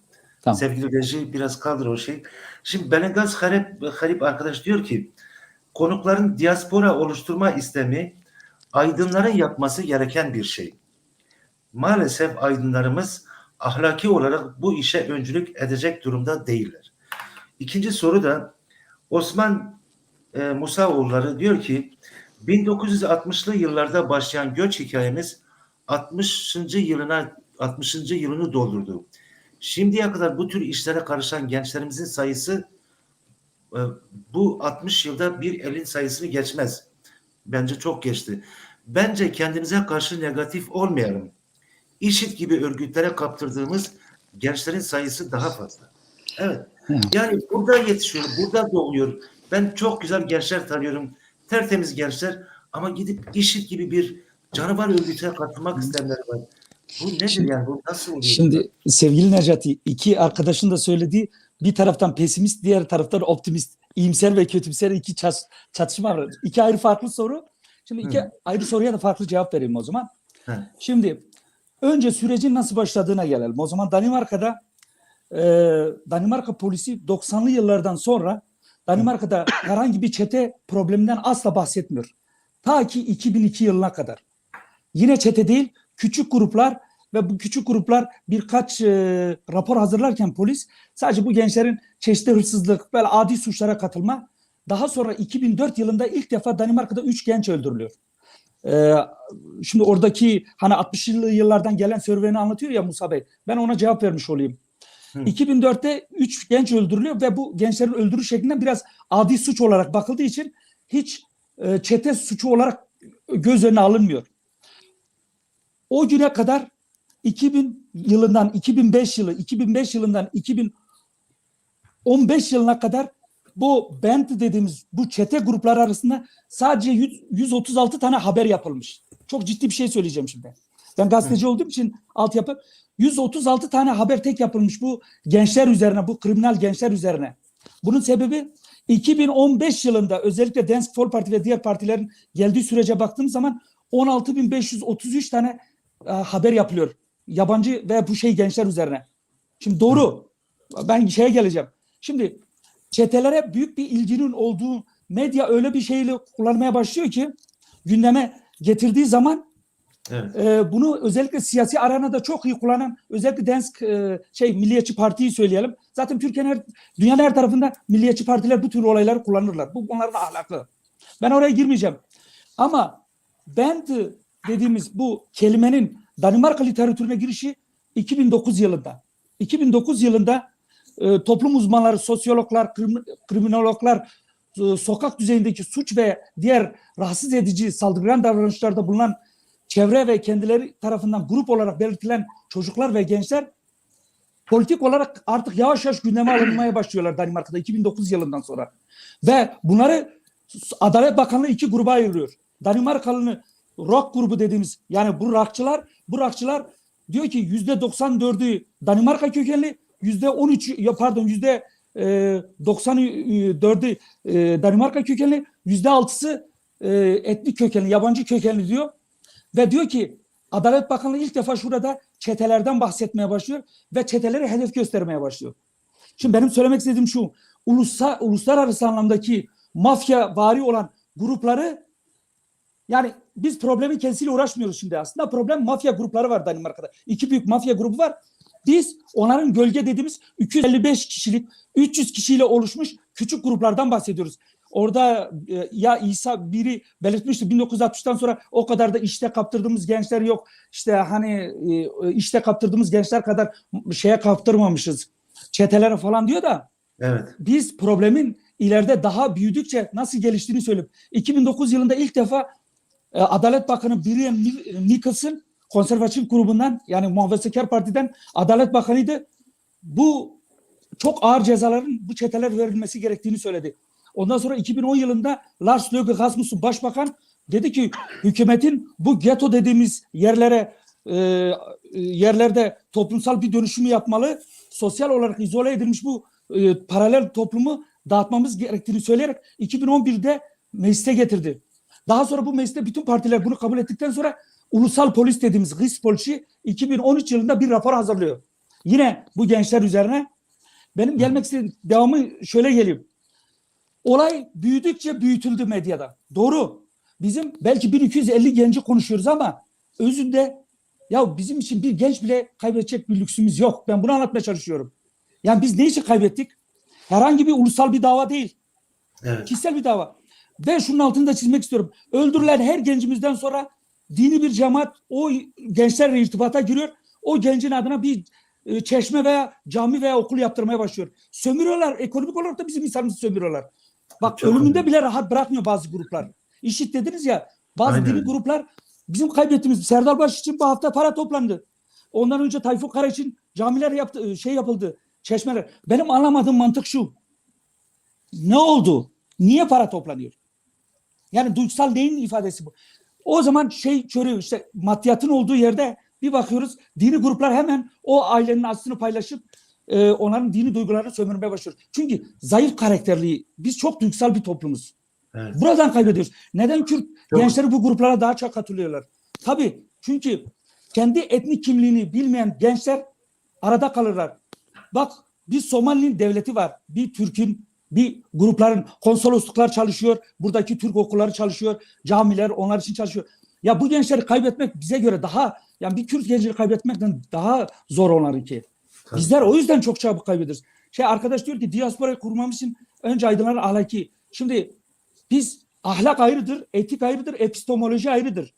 Sen moralden bahsediyorsun, ahlaktan. Biz epistemoloji, bilgiden bahsediyoruz. Bizim entelektüel olarak aydına ihtiyacımız var. Siyasetçiye ihtiyacımız yok. Yani ben kendi adıma şunu söyleyeyim. Danimarka'da bizim entelektüel kişilere ihtiyacımız var. Yani bu soruna elinin altına koyacak, beraber hareket edecek. Bu hem politik anlamda olsun, hem eğitimciler anlamında olsun, hem yerel dernekler anlamında da olsun, ulusal dernekler anlamında. Yani Evet. bir çatı oluşturulmalı. Ya gerçekten bu bizim kanayan Çok yaramız. önemli. Neden 16 tane genç verdik geçen yıl? 4 tane değil. Sadece Serdal Baş veya Tayfun Kara bizim o taraftan. Veya Atıcı o çocuk. Ya birçok genç öldürülüyor. Birçok. Neden? Evet. Ve medya yine burada Hells Angels, cehennem melekleri dediği, bandidos dediği Meksika kökenli Danimarka'da 60 yaşındaki bir Danimarkalı yönetiyor. 3 çocuğu var. Helsingborg'da kalıyor, İsveç'te. Danimarka'yı yönetiyor. Danimarka hükümeti olsun veya medyası bandidos ve Hells Angels'ı hedef olarak göstermiyor. Onun altındaki yabancı grup olan EKO dediğimiz INFS, EKO Elçilkla, yani AK-81 adlı bir grubu etnik gruplarla oluşturdu. Onları her zaman hazır tim olarak diğer yabancı grupların üzerine salıyor. Yani onlar Çok önemli. bu Hristiyan dediğimiz turistik bölgeyi Hells Angels yönetiyor. Ya kimse şunu söylemiyor. 9 tane var. Band grup var, çete var Danimarka'da. üçü uluslararası Hollanda, Almanya, Meksika, Amerika kökenli 4. Bunların hepsi de psikopat. Nasıl psikopat? Bu kurulan Hells Angels, Bandidos birileri 1948'den sonra İkinci Dünya Savaşı'ndan sonra kurulmuş çeteler. Bandidos da Vietnam Savaşı'ndan sonra askerlerin kurduğu çeteler bugünkü bizim Kürt gençlerini etkiliyor. Bunlara biraz düşünmek gerekiyor yani. Yani. Millet çok basit bir şey gibi zannediyor. Ya öldü de bir çocuk öldü, bu kadar büyük değil, işte kaptırıyoruz. Zaten bir işte kaptırıyoruz. İnsanlar boşlukları dolduruyorlar. Çok Biz çok boşlukları önemli. doldurmasak biz bırakın aydın, biz insanımızı kaybetme lüksümüz yok. Bizler bu boşlukları doldurmasak başkaları gelip bizden çalıyorlar. Bak, mutluluğumuzu çalıyorlar, huzurumuzu çalıyorlar, çocuklarımızı çalıyorlar, aile hayatlarımızı çalıyorlar, mutluluğumuzu çalıyorlar, geleceğimizi çalıyorlar. Çok teşekkürler sevgili Arzu. Çok önemli konulara değindiniz. Arkadaşlar da, izleyiciler de takdir ediyorlar.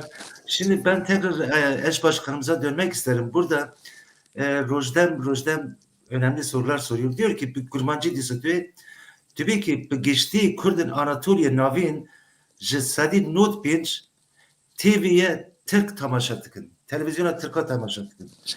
Men pe hezaran malbata ra tekliye pekaniye jibuy ferbûna Kurdî le mixabin her carê xemgînî û poşmanî vedgerme. Na xemgîn me poşman jî me devam bike hevalê hêja. Em jî devam dikin. Yani var rastî me yani biz Kürtler sürekli başkalarının televizyon kanallarında odaklanmışız. Kendi çocuklarımızın, kendi kültürümüzü çocuklarımıza tanıtmakta gerçekten eksik kalıyoruz. Burada bak, Erdal Buga, sevgili başkan, Erdal Buga diyor ki, ben zaten sorum da size bu olacak. Pratik bir çözüm önerim var diyor. Bir komisyon kurulsun, o grupların içindeki çocukların tespit edilmesi, o ailelerin ziyaret edilmesi ve o aileler ile beraber çözüm arayışlarına gidilmesi. Yani sizce PKK'nın eş başkanı olarak sizin bu konudaki çözüm önerileriniz nedir? Teşekkür ederim. Aslında Mubab Kurmancı Gotu bam zeyde nata fam kirin. Yani ben de bunu Kürtçe söylemiştim başta. Buradaki değerli konuklara ve Danimarka'da, özellikle Danimarka'da yaşayan bizim Orta Anadolu Kürt milletvekilleri ve seçilen encümenlere gelin beraber bir komisyon kuralım, çalışma yapalım ve Danimarkalıların, Avrupalıların, biz Avrupa diyelim çünkü sorun sadece Danimarka'da değil, Avrupalıların baktığı bakış açısından farklı bir bakış açımızın olduğunu, bu bizim kültürümüz, sosyal yaşantımız ve toplumumuzu tanımamızın getirdiği avantajları da kullanarak belki farklı bir çözüm getiririz ve belki çözüme biraz daha farklı açıdan bakarız. Bundan dolayı biz bütün Danimarka'da, eğer Danimarka'yı alırsak, Danimarka'daki tüm kurumlarla beraber çalışmak için gidip onlara bu dosyayı verip böyle bir kurumun olduğunu ve bu kurumun size destek sunmak istediğini söylüyoruz. Ayrıca yani bizim daha önce de söyledim, PKK olarak 5 ülkede resmi dernek sahibiyiz. Biz zaten plan ve programlarımız içerisinde her ülkede gençlikle ilgili, gençliğin bu tür sorunları yaşayan gençlerle ilgili panellerin, toplantıların düzenlenmesi, eğer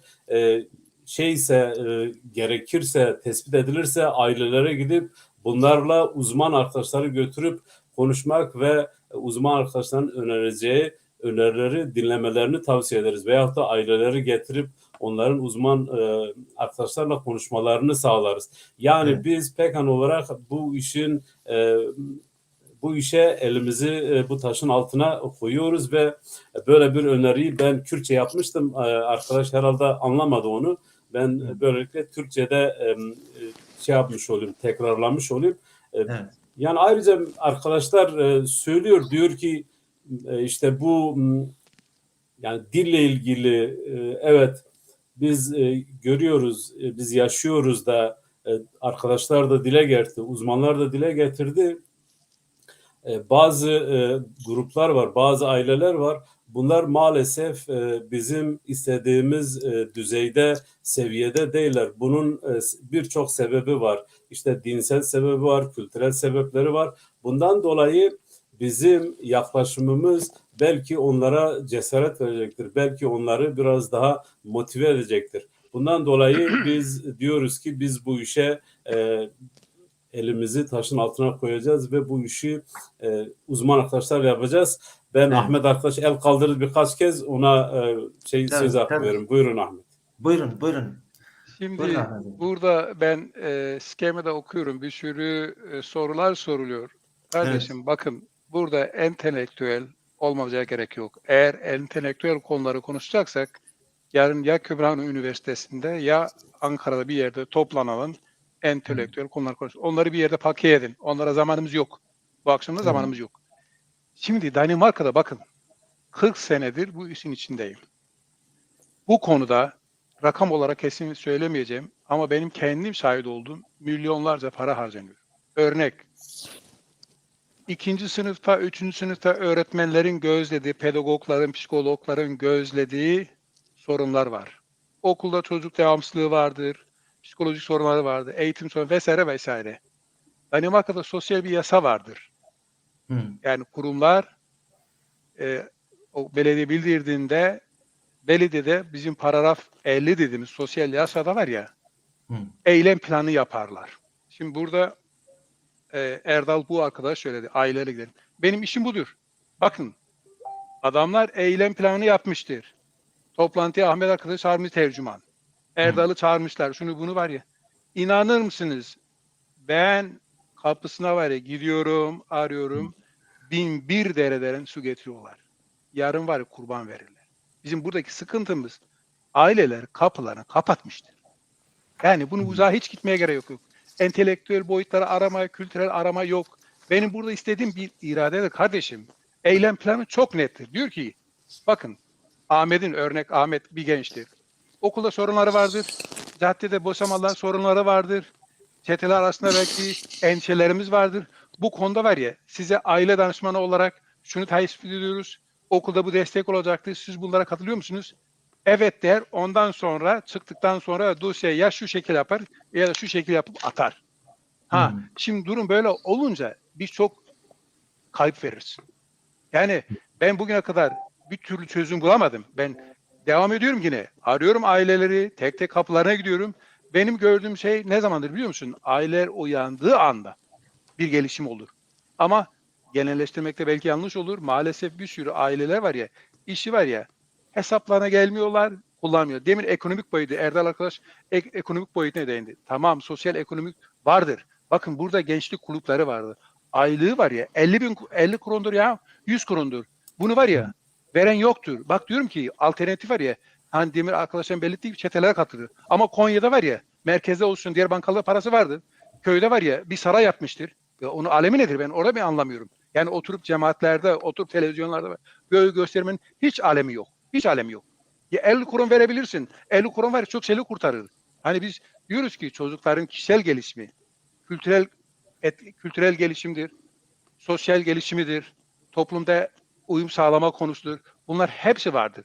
Ailelere diyorum ki, kardeşim bizimle işbirliği yapın. Ondan sonra ben yapamıyorsam Erdal yapar, ya Erdal yapmıyorsa Ahmet yapar. Danimarka konuları buna hazırdır. Bakın şunu çok iyi bilin. Danimarka'da demin Erdal arkadaş değindi bak. Dini kendi dininde, kendi kültüründe, kendi gelenek göreneklerinin var ya, bunu bilimsel olarak raporları hazırlanmıştır. Yıllardır bunlar hazırlanmıştır. Ki bunda hiçbir kuşku yok. Demin ben örnek verdim. Yani burada uluslararası tanı bir arkadaş. Dini kültürünü çok iyi bilen bir arkadaşlar. Peştun, Afganistanlı. Yani bunun bir sürü benzerleri vardır.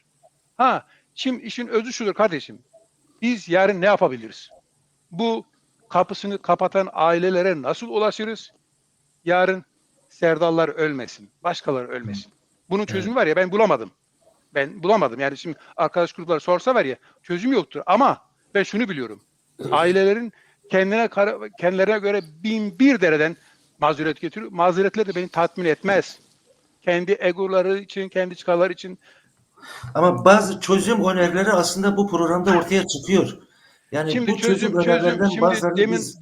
demin arkadaş dedi ki kapılarına gidelim. Danimarka'da bizim bu Henley Plan dediğimiz, eylem planı dediğimiz var ya, biz her gün bununla uğraşıyoruz. Çok nettir. Yani böyle madde şeklinde, Ahmet arkadaş tercümanlık yaptıysa bunu bilir.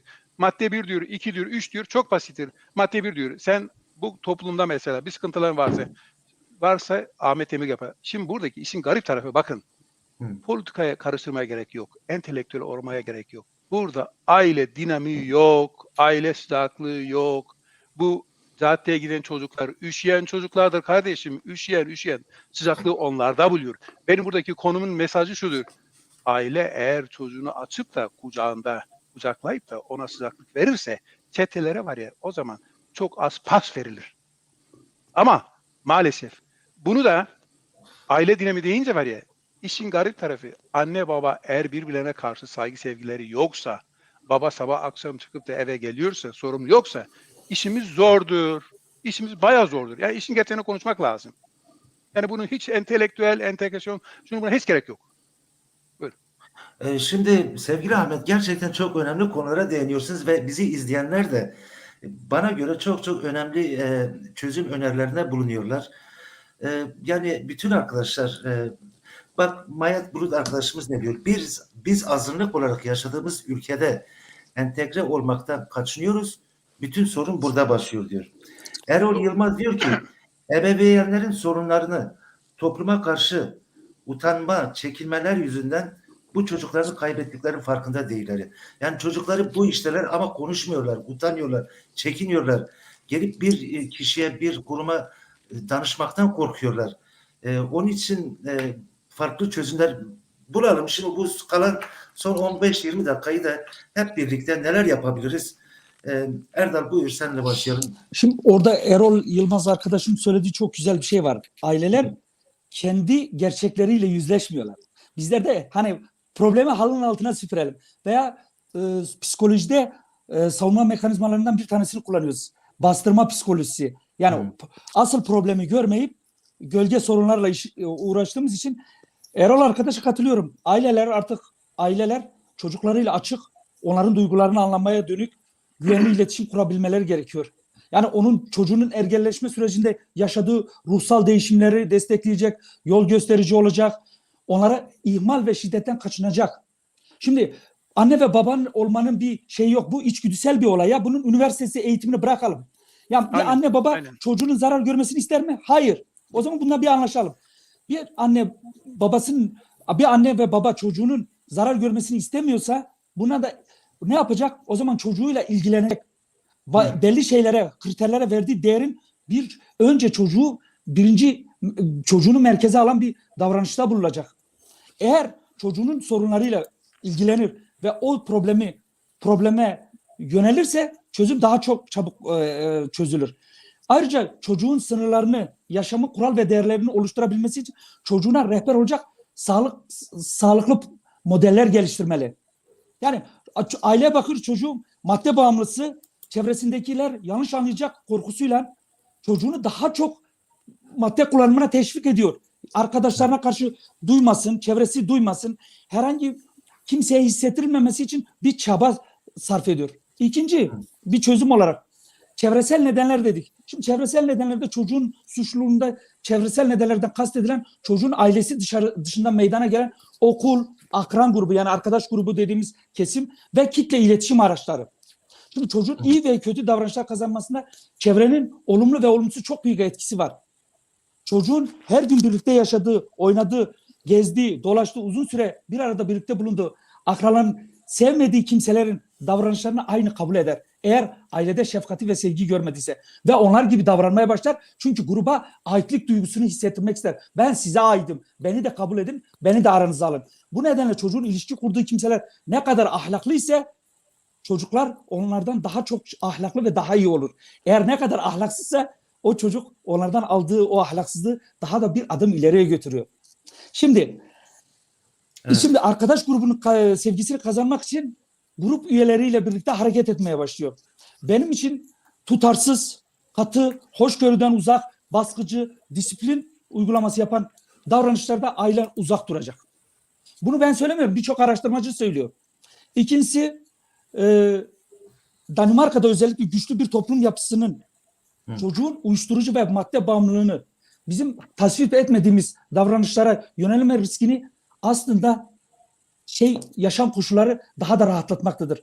Çünkü ekonomik olarak esrar diyeceğimiz, uyuşturucu diye dediğimiz maddeler ekonomik olarak elde etmesi daha çok hızlı bir şekilde neden olmaz. Çünkü ailenin ve kendisinin ekonomik düzeyi ona müsaade etmekte. Ben birazdan değinmek istiyorum. Fırsat olursa sözü bırakayım. Bizler politikacılar ve hükümet ne yapabilir? Veya siyasi partiler neler yapabilir? Belediyeler neler yapabilir? Üniversiteler, bu konuda uzman olan kesimler veya basın, kitle iletişim, görsel ve yazılı basın neler yapabilir? Veya bizim öncü dediğimiz insanlar, aydınlarımız veya entelektüel dediğimiz veya öncü dediğimiz örgüt gruplar neler yapabilir? Buna biraz sonra değineceğim. Tamam. Çok teşekkürler sevgili Erdal. Ahmet arkadaş, yani Ahmet, her ikinizin de ismi Ahmet. Ahmet Demir arkadaşa sorayım. Yani sizin böyle somut çözüm önerileriniz nedir? En sonunda da, programın en sonunda da birlikte bir çözüm önerisi bulalım ve bu konuda da ortak bir fikre ulaşalım. Artık nasıl eyleme geçiririz? O konuda da birkaç cümle söyleyebiliriz. Nedir çözüm öneri olarak? Şimdi çözümden önce bir de Erdal arkadaş bir şey söyledi. Erdal bu arkadaş. Yabancılar kendi aramızdaki, kendi kültüründeki insanlar istemiyor. Ben ona pek katılmıyorum. Benim gittim mesela kendi kültürümüzden, kendi köylümüzde veya tanıdığım insanlar. Şimdi genellikle istemeyen ailelerin kendileri biliyorlar. Yani biz kapıların gittiğimizde var ya, çocuktan ziyade başka sorunları olduğu için yaklaşmıyorlar. Bana mesela, ben devlet kurumlarında çalışıyorum. Ayrıca benim bireysel olarak, terapist olarak bana gelen bir sürü insanlar vardı bizim İç Anadolu bölgesinde. Kendisini geliştirmek, anne baba sıfatı. Yani benzetme itibariyle belki millet bunu yanlış anlayabilir de anne baba olmak kolaydır. Anne babanın ehliyetini almak lazım. Ki bunu da hani biz Danimarka'da kompetansı diyoruz. Yani çocuğun psikolojisini anlamak, çocuğun dilini anlamak, çocuğun ruhunu anlamak, çocuğun sosyal ilişki anlamak. Bunlar herkes içindir. Bugün ben terapist olarak terapist deyip de yan yatmak diye bir şey yoktur. Sürekli bir gelişim içinde. Bunlar yok bizde. Maide arkadaşımız şunu söyledi. Biz Danimarka toplumunda uyuma açık bir toplum değiliz.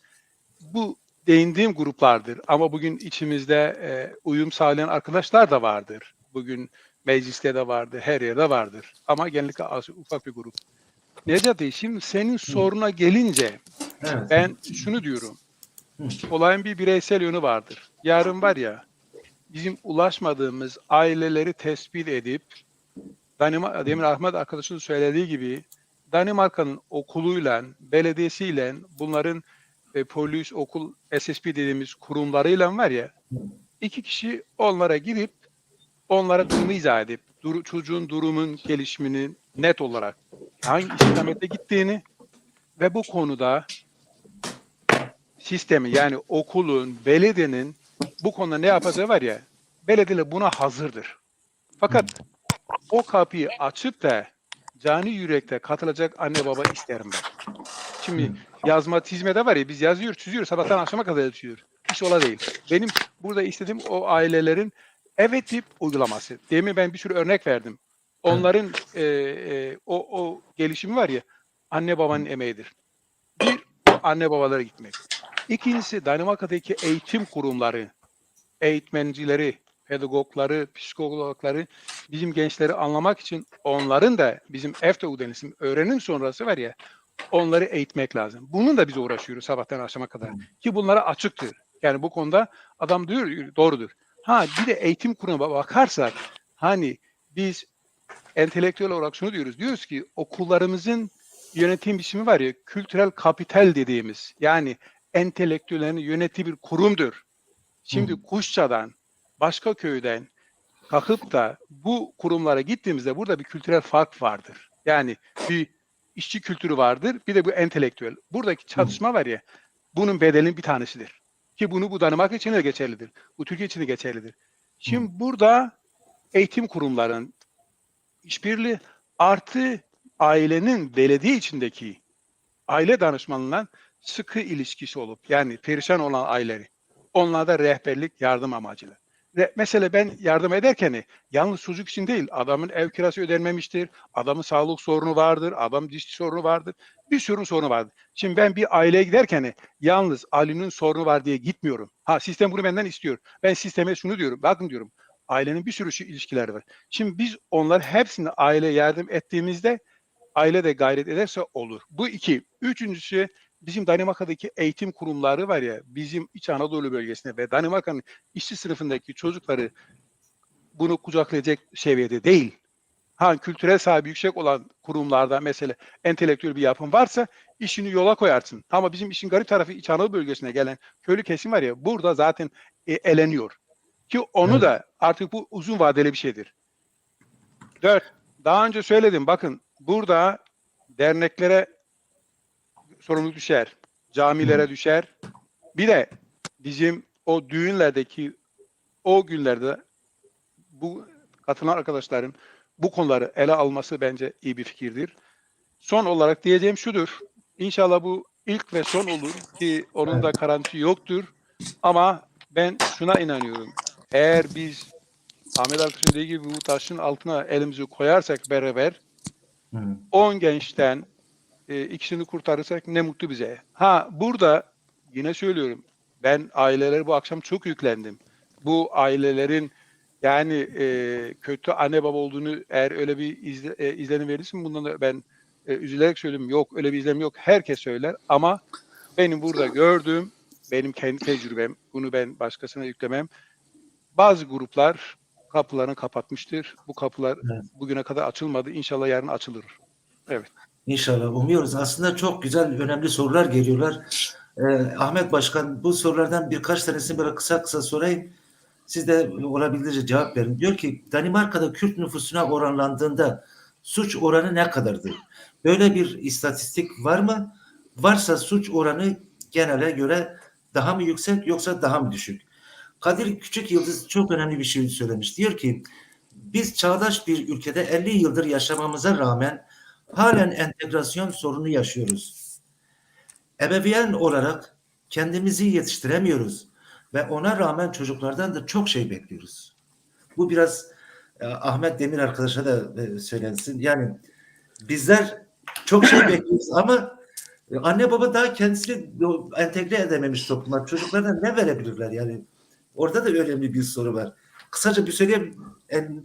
Ahmet Demir el kaldırıyor. Ben ondan sonra konuşayım. Tamam, kısaca. Teşekkürler. Buyur. Bakın. Şimdi Demir arkadaş söyledi. Biz buraya uyum sağlamadık. Biz uzaklara hiç gitmeyelim. Ben kendimden bir örnek vereyim. Benim 2 tane oğlan var. Biri 40 yaşında, kendisi öğretmen. Diğeri de kendi meslektaşım. Şimdi ikinci oğlan, hani ben olayı anne babanın entegrasyon olayına getireceğim, uyum sonuna. İkinci oğlan şunu bak. Bundan 20 sene önce pratik, yani okuldan sonra stajyerlik için aradığı bir sürü kurumlara gitti mekanik olarak, otomobil tamircisi. 3. müracaatten sonra geldi, ya dedi Danimarka hepsi ırkçıdır dedi. Karşıma biri ırkçı çıktı dedi, ben yarın Konya'ya gidip Konya'da ben pratik arayacağım dedim. Tamam, yani sen Konya'ya git, yarın Konya'da ar. Bak, Konya'da ırkçı vardır. Her yerde ırkçı vardır. Şimdi benim aile dedim, yani anne baba dedim var ya, dedim ki çocuğun ismi Reza'ydı. Reza dedim, yarın seninle var ya biz bu kaldığımız bölgede var ya bütün atölyelerin listesini çıkarıyoruz. Seninle var ya tek tek arıyoruz. Bana söyle şunu, aman dedi sen basına falan gidersen ben seninle gitmem dedi. Ben götürüp kapıya bıraktım. Yanılmıyorsam 100. yerde miydi? 101'di var ya, bir yer aldı. Eğitimini aldı. Benim aradığım örnek şimdi budur yani. Ama sen kendi oğullarından örnek verme yani şimdi. Şimdi bak örnek, yani ben başkası hakkında konuşma değil, kendime veriyorum. Şimdi buradaki olay, sorumluluk şudur yani. Anne baba görevini yerine getirirse olur. Olmaz bir şey yok. Benim şimdi burada var ya, burada anne baba pratik bulmuyorsa Erdan'a müracaat etsin, Ahmet'e gelsin. Onu yok. Ama salonda oturup filmleri seyrediyor. Politika yapıyor. Dinleri orada konuşuyor. Cemaatleri konuşuyor. Ya kardeşim bunları bırak. Bunların zamanı yok bizim. Ömür kısadır. Senin yalnız bir ömrün var. 2 tane ömrü yok. 3 tane ömrün yok senin. Doğru. Ahmet'e söz vereyim. Ahmet buyurun. Şimdi Teşekkür ederim. Ahmet Başkan, burada 1-2 tane daha var. Diyor ki Berengaz diyor ki nerede gizlenme varsa orada kirlilik vardır. Osman Çiftçi arkadaş bak burada önemli bir şey söylemiş. Diyor ki selam arkadaşlar, çok iyi tartışma. Heyecanla izliyorum. Biz Kürt İşverenler Sendikası'nı kurduk. 5-6 sene önce ve gayemiz buradaki Kürt ailelerine ve gençlerimize nasıl bir şeyler yapabiliriz diye bu sorunları başlatmıştık. Kürt İşverenler Sendikası olarak Malakur'da projesini dile getirdik. Yani büyük çalışmalar yaptık. Sonuç sahipsiz. Sonuç Doğru. sahipsiz. Yani Evet. evet Yani e, soru pır bun ama az xazim qut bibim evet. hepimiz jî weng bu birê zahmet zêde ning da ser ayla tenki em bunu söyleyelim, Türkçe'ye çevireyim. Hı. Yani bu bizim gerçekliğimiz. Orta Anadolu'dan gelen insanlarımızın bir kesimi maalesef bu şekilde. Biz bunları değiştirmeyeceğimize göre biz bunlara nasıl yaklaşırız, onun Evet. yöntemlerini arayalım. Bu belki en doğru şeydir. Yani şimdi köyden gelmiş, okuma yazması yok, o dar dünyası içerisinde yaşayan insan Danimarka'ya gelmiş, bir özgürlük ülkesine gelmiş ve bundan dolayı onun dünyası dardır. Ama Evet. ben, sen, Erdal, Necati, diğer arkadaşlar ona kendi diliyle, kendi kültürüyle hitap ettiğinde eminim ki anlayacaktır, dinleyecektir, belki de bize açılacaktır. Bir arkadaş suç oranı Danimarka'da ne kadar dedi? Yabancılar Evet. arasında, Orta Anadolu arasında. Aslında Erdal söylemişti. Ben sayı olarak bilmiyorum ama ben şunu söyleyeyim. Danimarka'da en fazla nüfus yaşayan, yabancı olarak yaşayan Orta Anadolu Kürtleri olarak suç oranımız bence yükselmiştir. Ben sayı olarak bilmiyorum ne kadar olduğunu. Ne kadar olduğunu bilmiyorum ama belki Erdal biliyordur. Şimdi Biliyorum Ahmet abi, Erdal, bu konuda tabii ben baktım şimdi bu Kürt gençleri arasındaki en şey olan, bazen bizim Kürt gençleri suç işledikleri zaman gazetelere hemen hani Türkiye pasaportu olduğu için hemen Türkiye dedikleri için ben orada seviniyorum. Hiç olmasa bizim ismimiz geçmiyor diyorum. Kriminal olan bizim gençler değilmiş gibi öyle seviniyorum ara sıra. Şimdi bizim ama şunu söyleyeyim. Baya mesela benim kendi yaptığım, ben kendim Çingbiye'de biraz orada çalıştığım için oradaki Bronsoy, Çingbiye, Amager ve şeyde aktif çalıştığım için şunu söyleyebilirim ya, rahatlıkla söyleyebilirim. Danimarka'da gençlerin %70'i kendisini diskrimine, Kürt gençlerin %70'i kendini diskrimine olduğunu hissettiği için bu tür gruplara katılıyorlar. Ve bu tür gruplarda mesela rakamla o zaman söyleyeyim. Bu grupların arasında mesela Black Army dediğimiz, bu Black Army dediğimiz, özellikle mesela Black Cobra dedikleri bu siyah kobra yılanı mı oluyor? Bir grup var mesela, özellikle Albertston, Wordenborg, Köge ve Niveau ve Kalamburg'da mesela geleceğim. LTF dediğimiz özellikle bu tür gruplar Hundi, Helsingör, Fredericia, Frespe, Herle ve Albertston. Bak çok önemli şeyler söyleyeceğim. Bu iki grup özellikle LTF ve Brothers veya Black Army, bu üç grup özellikle etnik gruplardan oluşuyor. Dikkat ederseniz o zaman siyaset olarak söyleyeyim. 1 Eylül 2021 yılında Danimarka Meclisi LTF, Loyal to Family dedikleri grubu yasakladı. Diğer gruplara, onların herhangi bir işareti, elbiseleri falan, zaten toplam 245 kişiden oluşuyor. 243 tanesi kriminal. Bu gençlerin %50'sinin üzeri Kürt gruplarından geliyorlar. Yani Kürt etnik yapısından geliyorlar. Benim söylemek istediğim şu. Etnik grupları besleyen Kürt gençleri. Bunun azımsanacak bir rakam değil. Yani doğru, bu bütün gruplar arasında 1265 genç var. Bu kriminal olmuş. Bunun 600'ü sorunlu ama bu 600'ün içinde yaklaşık %35'in üzerinde Kürt. Net bir şey söylüyorum. Yani düşük değil. Doğru. Biz Danimarka'da şimdi konuştuğumuz bu çete grubu 1265 genç üzerine konuşuyoruz ama bu 265 gencin etkilediği binlerce insan var. Bize maliyeti var. Hem maddi hem ekonomik olarak hem de toplumsal kimlik olarak. Bizim gencimiz, bizim çocuklarımız o gençleri örnek alıyorlar. Kriminal olan gençleri alıyorlar. O gençlerin hayatını çalıyorlar. Yoksa değil, rakam 6 milyon yaklaşmış, 6 milyon 800 bin nüfuslu bir Danimarka'da 1200 kişi nedir ki? Çin'de aktif olarak 30 milyon insan kokain kullanıyor. Ya rakamı öyle düşünürsek basit bir rakam gibi görünür. Öyle değil. Bizim bir kişiyi kaybedecek, Kürtlerin bir tane genci kaybedecek lüksü yok. Ben sadece bunun için söylüyorum. Özellikle bu yüzden altını çizdim. Ben ama sonuçta bir şeyler söylemek istiyorum. Ahmet abiye bırakayım tekrar. Tabii, Teşekkür tabii. ederim. Buyur. Ben devam edeyim. Aslında Buyur şurada başkanım. biz sabahtan beri entegre olmamayla ilgili şeyler söylüyoruz ama biz bunu da biliyoruz ki eğer bu bizim bahsettiğimiz aileler, bu kendisini ifade etmeyen ve sorunlu o çocukları sorunlu aileler, entegrasyon derken biz entegrasyon, asimilasyon çok ince bir nüans. Biz eğer bunu dikkate alırsak bu ailenin çocukları entegre adı altında maalesef Danimarka'da da Avrupa'da da asimile oluyor. Halbuki ben en son söyleyeceğimi şimdi söyleyeyim. Eğer Avrupa'da ana dil eğitimi verilirse bence bu çocuklar, bu yabancı çocukları, özellikle bizim Orta Anadolu Kürt çocukları belki bir nebze bu işten kurtulmuş olacak. Çünkü biz biliyoruz İsveç'te, diğer ülkelerde ana dil eğitimi alan çocukların %90'ı hem başarılı hem kendisine, kültürüne sahip çıkıyor ve bu arada her iki kültürü de tanımış oluyor. Bununla ilgili büyük bir gelişme sağlıyor. Örneklerini de biz yaşıyoruz.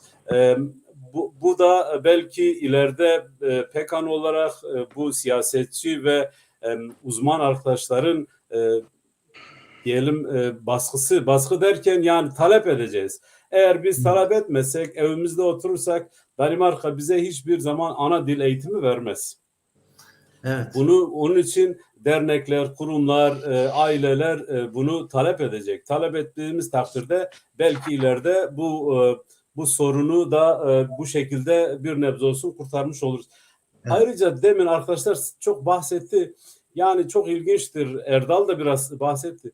Şimdi bak bu Serdal Baş için de dini gruplar para topluyor.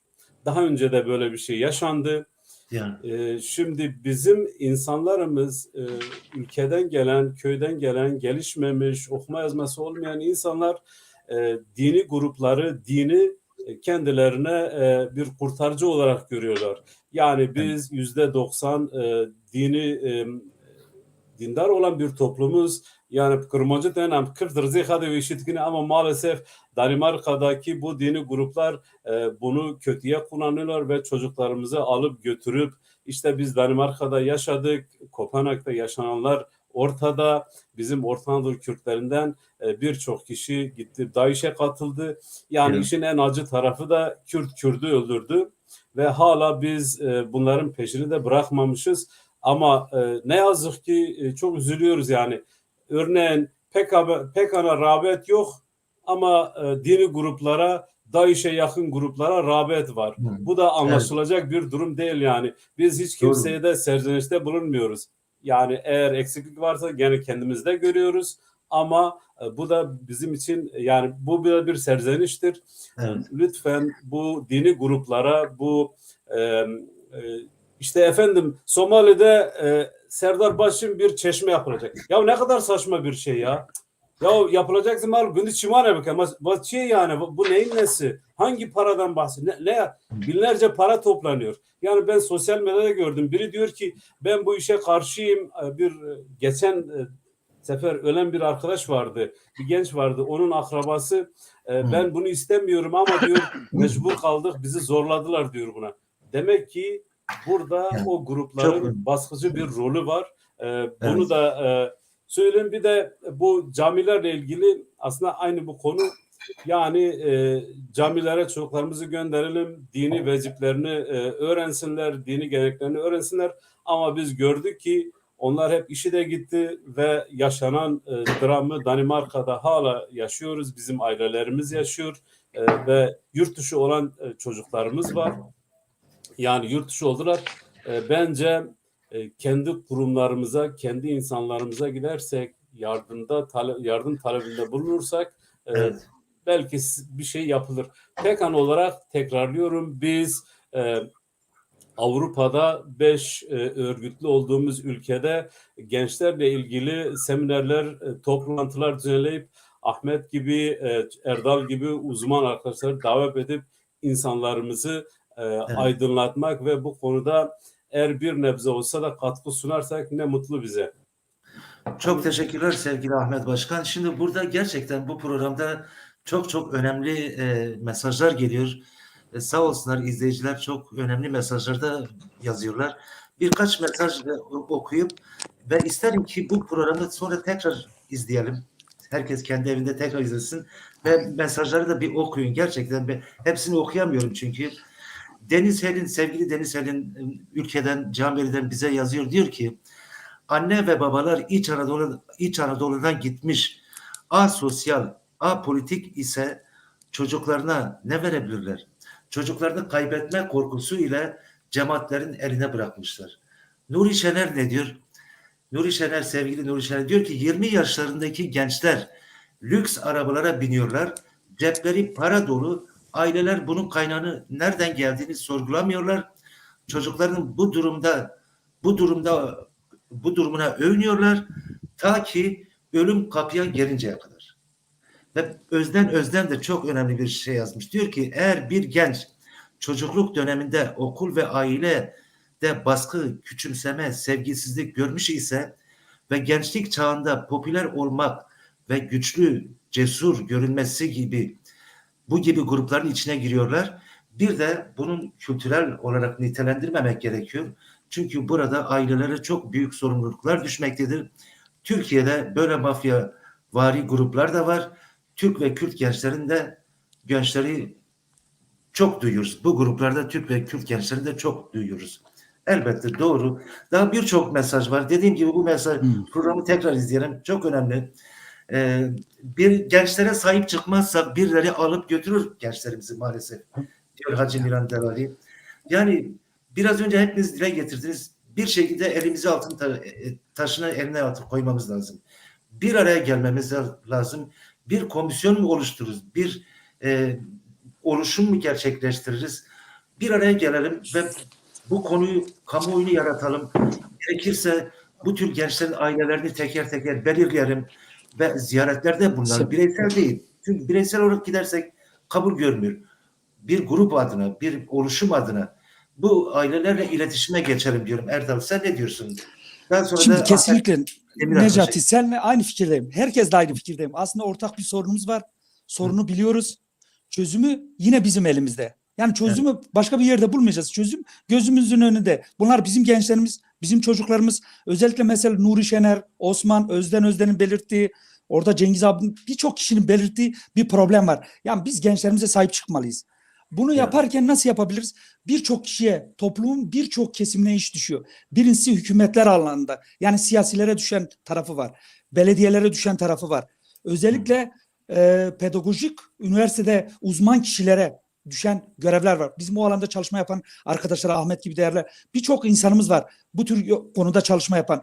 Ondan sonra mesela hükümetler kendi adına çözümler getiriyor Danimarka'da. Mesela ben en son baktığımda bazı grupları yasak ilan ettiler. Seyyar karakollar kurdular bazı yerlere. Danimarka tarihinde 243 defa visitasyon dediğimiz yani o bölgeye yasaklı bölge polis istediği zaman istediği arabayı istediği evi şey yapacak diye kurallar çıkartıldı. O yeni hükümet 450 tane yeni polis atadı. Bu 150 polis sivil polis olacak. Gençlerin arasında dolaşacak. Gençlerin nasıl örgütlendiğini, nasıl çetelere ve herhangi gruplara katıldığı alanda çalışmalar yapılacak. 20 tane yeni karakol yapılıyor Danimarka'da. Tekrar birçok karakol kapanmıştı 2000'li yıllarda İsoy'da ve birçok yerde tekrar açılmaya başlıyor. Bu hükümetlerin veya kriminologların bulmaya çalıştığı şeyler. Özellikle Kopenhag Üniversitesi ve Roskilde Üniversitesi'ndeki birçok ceza ve etik araştırma kurulundaki birçok uzman şu soruyu soruyorlar. Ceza ille de çözüm değil diyor. Daha alternatif, daha akılcıl, daha mantıklı çözümler bulunması gerektiğini ve herhangi bir etkiye sahip oldukları zaman bu gençlerin cezaevlerinde mahkum sürecini yaşayan bu gençleri tekrar topluma kazandırmak için çeşitli projelerin üretilmesi gerektiğini söylüyor.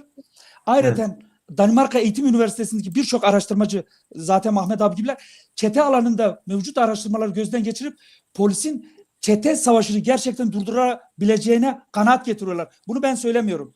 Ondan sonra ceza mantığıyla ilgili partilerin, Sosyalist Halk Partisi'nin Birlik Partisi, özellikle bu partiler ve Sosyal Demokratlar ve Liberal Sol Parti, birçok parti bu sorundan ortak birlikte hareket edilmesi gerektiğini söylerken, sadece bu gruplar arasında sadece Dansk Folkeparti, yani Milliyetçi Halk Parti, biz böyle suç unsurları istemiyoruz.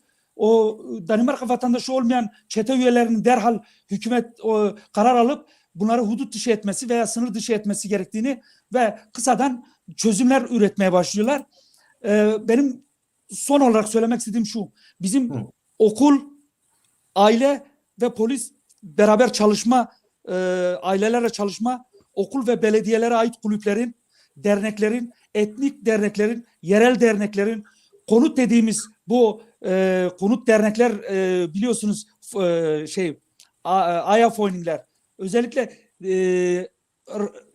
gönüllü sosyal organizasyonların, iş derneklerinin, psikiyatri, özellikle spor faaliyetleri gösteren kulüplerin hepsinin, kulüp eğitimcileri, öğretmenler, aklınıza gelebilecek bütün danışmanların, caddede çalışan, özellikle GEDİÇ'im dediğimiz grupların, iş alanında, job center'larda, psikiyatrisiz avdelin dediğimiz oradaki çalışan uzmanlarla beraber, madde bağımlılığı uzmanları, psikolojik danışmanlar, bunlar hepsi bir araya gelerek ortak bir çalışma yapılabilir. Bu zor bir şey değil. Belediyeler bu konuda, 34 tane belediye bu konuda Ahmet abi gibi uzmanlardan yardım alıyorlar. 98 belediye hala bu çalışmanın içinde değil. Yani problemi onlar, bazen de şöyle söyleyeyim, problem bizim içimizi şimdilik yakıyor. Danimarka toplumunun sadece siyasi gruplar, siyasi partiler bunu kullanarak oy oranlarını gündeme getirir. Göreceksiniz, bir yıl sonra milletvekili seçimleri olduğu zaman 3-4 tane genci konuşturacaklar. 3-4 genç saçma sapan birkaç kelime söyleyecek. Arap kökenli, Kürt kökenli, Türk kökenli, yabancı Danimarkalı kadınlar, kızlar üzerine veya Danimarka toplumu üzerine saçma bir şey söyleyecek ve oy oranları değişecek, hükümetler değişecek. Sürekli bu bir sistemdir. Bizi kullanarak hareket ediyorlar. Son olarak şunu söylüyorum. Çocuk suçlu doğmaz, suça itilir. Çocuğu suça iten faktörlerin başında yıkıcı ve bozuk ilişkiler yer almaktadır. Hiçbir çocuğun suç işleme lüksü yok aslında. Sadece çocuk suçlu doğmaz ve suça itilir diyorum. Saygılar, sevgiler. Saygılar, sevgiler, bizden sevgilerden. Şimdi Ahmet Demir arkadaş, sizin böyle somut örneğiniz ve hemen şu anda bu programdan sonra eyleme geçebileceğimiz, çalışma içerisine girebileceğimiz somut önerileriniz var mı? Var ise sizler bu önerilerde, bu çalışmalar içerisinde yer alacak mısınız? Ve alacaksanız ne tür bir girişimde bulunalım? Bu konuda böyle... Şimdi Necati arkadaş, Erdal çok güzel dile getirdi. Yani hem toplumsal olarak, hem kurumsal, hem aile olarak. Şimdi bizim yarın yapacağımız şey var ya, eğer bir çözüm üretilecekse bireysel olarak yalnız Kürtler, Türkler yola çıkmak iş yapılmaz. Birincisi var ya, siz grup olarak, PKK olarak mıdır? Artık diğer gruplar var ya, bir plan programınız olur. O belediyeye gidip müracaat edersiniz. Erdal arkadaş dile getirir. SSP dedikleri kurumlar var, değişik kurumlar. Bizim böyle bir düşüncemiz var. Ortak çalışma ile yola çıkarsak iyi olur. Artı gideceğimiz aileleri tespit edip o ailelere var ya yardım paketi. Demin Erdal arkadaş söyledi. Nedir bu yardım? Danışmanlık olabilir. Anne babanın sıfatlarını destekleyici amacı olabilir. Ailenin sosyal olarak, ekonomik olarak, iş bahsinde bunlar hepsi, bu paketi hepsini net olarak onlara sunmak. Bu aile olarak. Bir de eğitim kurumlarımızın eğitmencileri yetiştirilmesi için onlara bizim EFTEU denilen öğrenim sonrası eğitim. Ben bunları teklif ediyorum ki bunu inşallah olur. Benim katkım şu olabilir. Yarın Ahmet, Erdal beni davet ederse o kapılara giderim ben. Tamam. Şimdi o kapılara giderken benim yapacağım şey danışmanlık amacıyla. Bilhassa bunu mesela anne babanın kendi aralarındaki ailevi ilişkiler, psikolojik, sağlık sorunu, travma ve sorunları, uyumsuzluk sorunları, bunları hallettikten sonra onların çocuklara nasıl yaklaşma için somut şeyler sunmak. Benim güncel olarak yaptığım şeyler bunlardır. Yine söylüyorum. Aile elini uzattığı anda var ya, Danimarka toplumu onlara yardım elini uzatır ki bir sürü insanlara da yardımcı olur. Ama inşallah bu konuda verimkar olabiliriz. Çok teşekkürler. Burada bak, son bir önceki mesaj nereye gitti? Bak son mesajı ben okudum. Şimdi ben zaten söylüyorum. Bak bayan Yani arkadaş gençlerimize söyle. kurban vermeyelim. Orhan Sarı. Şimdi Özden var ya, Özden arkadaşa ben komple katılıyorum. Burada eğer ailenin sorunu varsa kesin amca, dayı falan çözme değil. Benim tavsiyem profesyoneldir. Çünkü amca, dayı olursa onlar anne baba dayanışması yapıp burada bir otoriter sistem çıkar. Bu da çocuk için sağlıklı olmaz. Benim tavsiyem var ya, profesyonel bir yardım. Ki bu konuda da tecrübe olarak iyi tecrübelerim vardı profesyonel yardım aldığında. Şimdi Ahmet arkadaş, bak burada Orhan Sarı diyor ki, yani benim de aslında düşüncem bu. İki arada bir derede kalan gençler hangi topluma ait olduklarını bilmediklerinden dolayı gençlerimiz maalesef kurban olarak veriyoruz. Gençlerimize lütfen sahip çıkalım. Gerçekten de, çünkü onlar bizim geleceğimiz. Biz onları iyi yetiştiremezsek, biz onlara iyi bir gelecek hazırlamaz isek bizim geleceğimiz de kötü olacak. Çetecilik günümüzde devletler için toplumların havasını almak için kullanılıyor. Bence de devletler isterse hemen bitirirler ama devletler bitirmiyorlar. Bitirmedikleri için de bizim gibi kurumlar devreye girip bitiremeyiz ama az olabildiğince düşürebiliriz. Bu konuda da ben gerçekten tekrar eş başkanımız Ahmet'e bir son söz verim. Sonra da hepimiz kısa son sözlerimizi dile getirip programı kapatalım. Buyurun Ahmet Başkan. Spas. Yani muhas az Kürdi bilmem ama herhalde Türkiye hing revaçta ya. Yani evet, iki arada bir derede kalan gençlerimiz var. Doğru, bunun önemli sebeplerden bir tanesi bizim bir araya gelmemiz, örgütlü olmamız, kurum ve kuruluş sahibi olmamız ve bunlara sahip çıkmayıp bunları geliştirmememizden kaynaklanıyor. Eğer biz bunları yaparsak, örgütlü bir toplum olursak bence bu tür sorunları daha kolay aşarız. Yani işte Danimarka'da, biz şimdi Danimarka konuşuyoruz ama aslında bu genel Avrupa'nın sorunu. Danimarka'da bir sürü uzman arkadaş var, bir sürü bu işte eğitim görmüş, bu işte mesleki kariyeri üst düzeyde arkadaşlar var. Yani buradan yardım alırız. Bence örgütlü olmak, beraber hareket etmek ve sorunları daha kolay çözer. Yani ikincisi, biz baştan da söylemiştim, yani bu PKK'nın teklifiydi. Gelin hep beraber elimizi taşın altına koyalım. Siyasetçiler, encümenler, uzmanlar, bu konuyla ilgilenen herkesin bir araya gelip bir komisyon oluşturup yetkililere, kurumlara bir rapor hazırlayıp bu raporla gidilmesi belki soruna bir nebze de olsa çözüm getirir. Şimdi arkadaşlar çok söyledi, ben tekrarlamayayım ama şunu söyleyelim.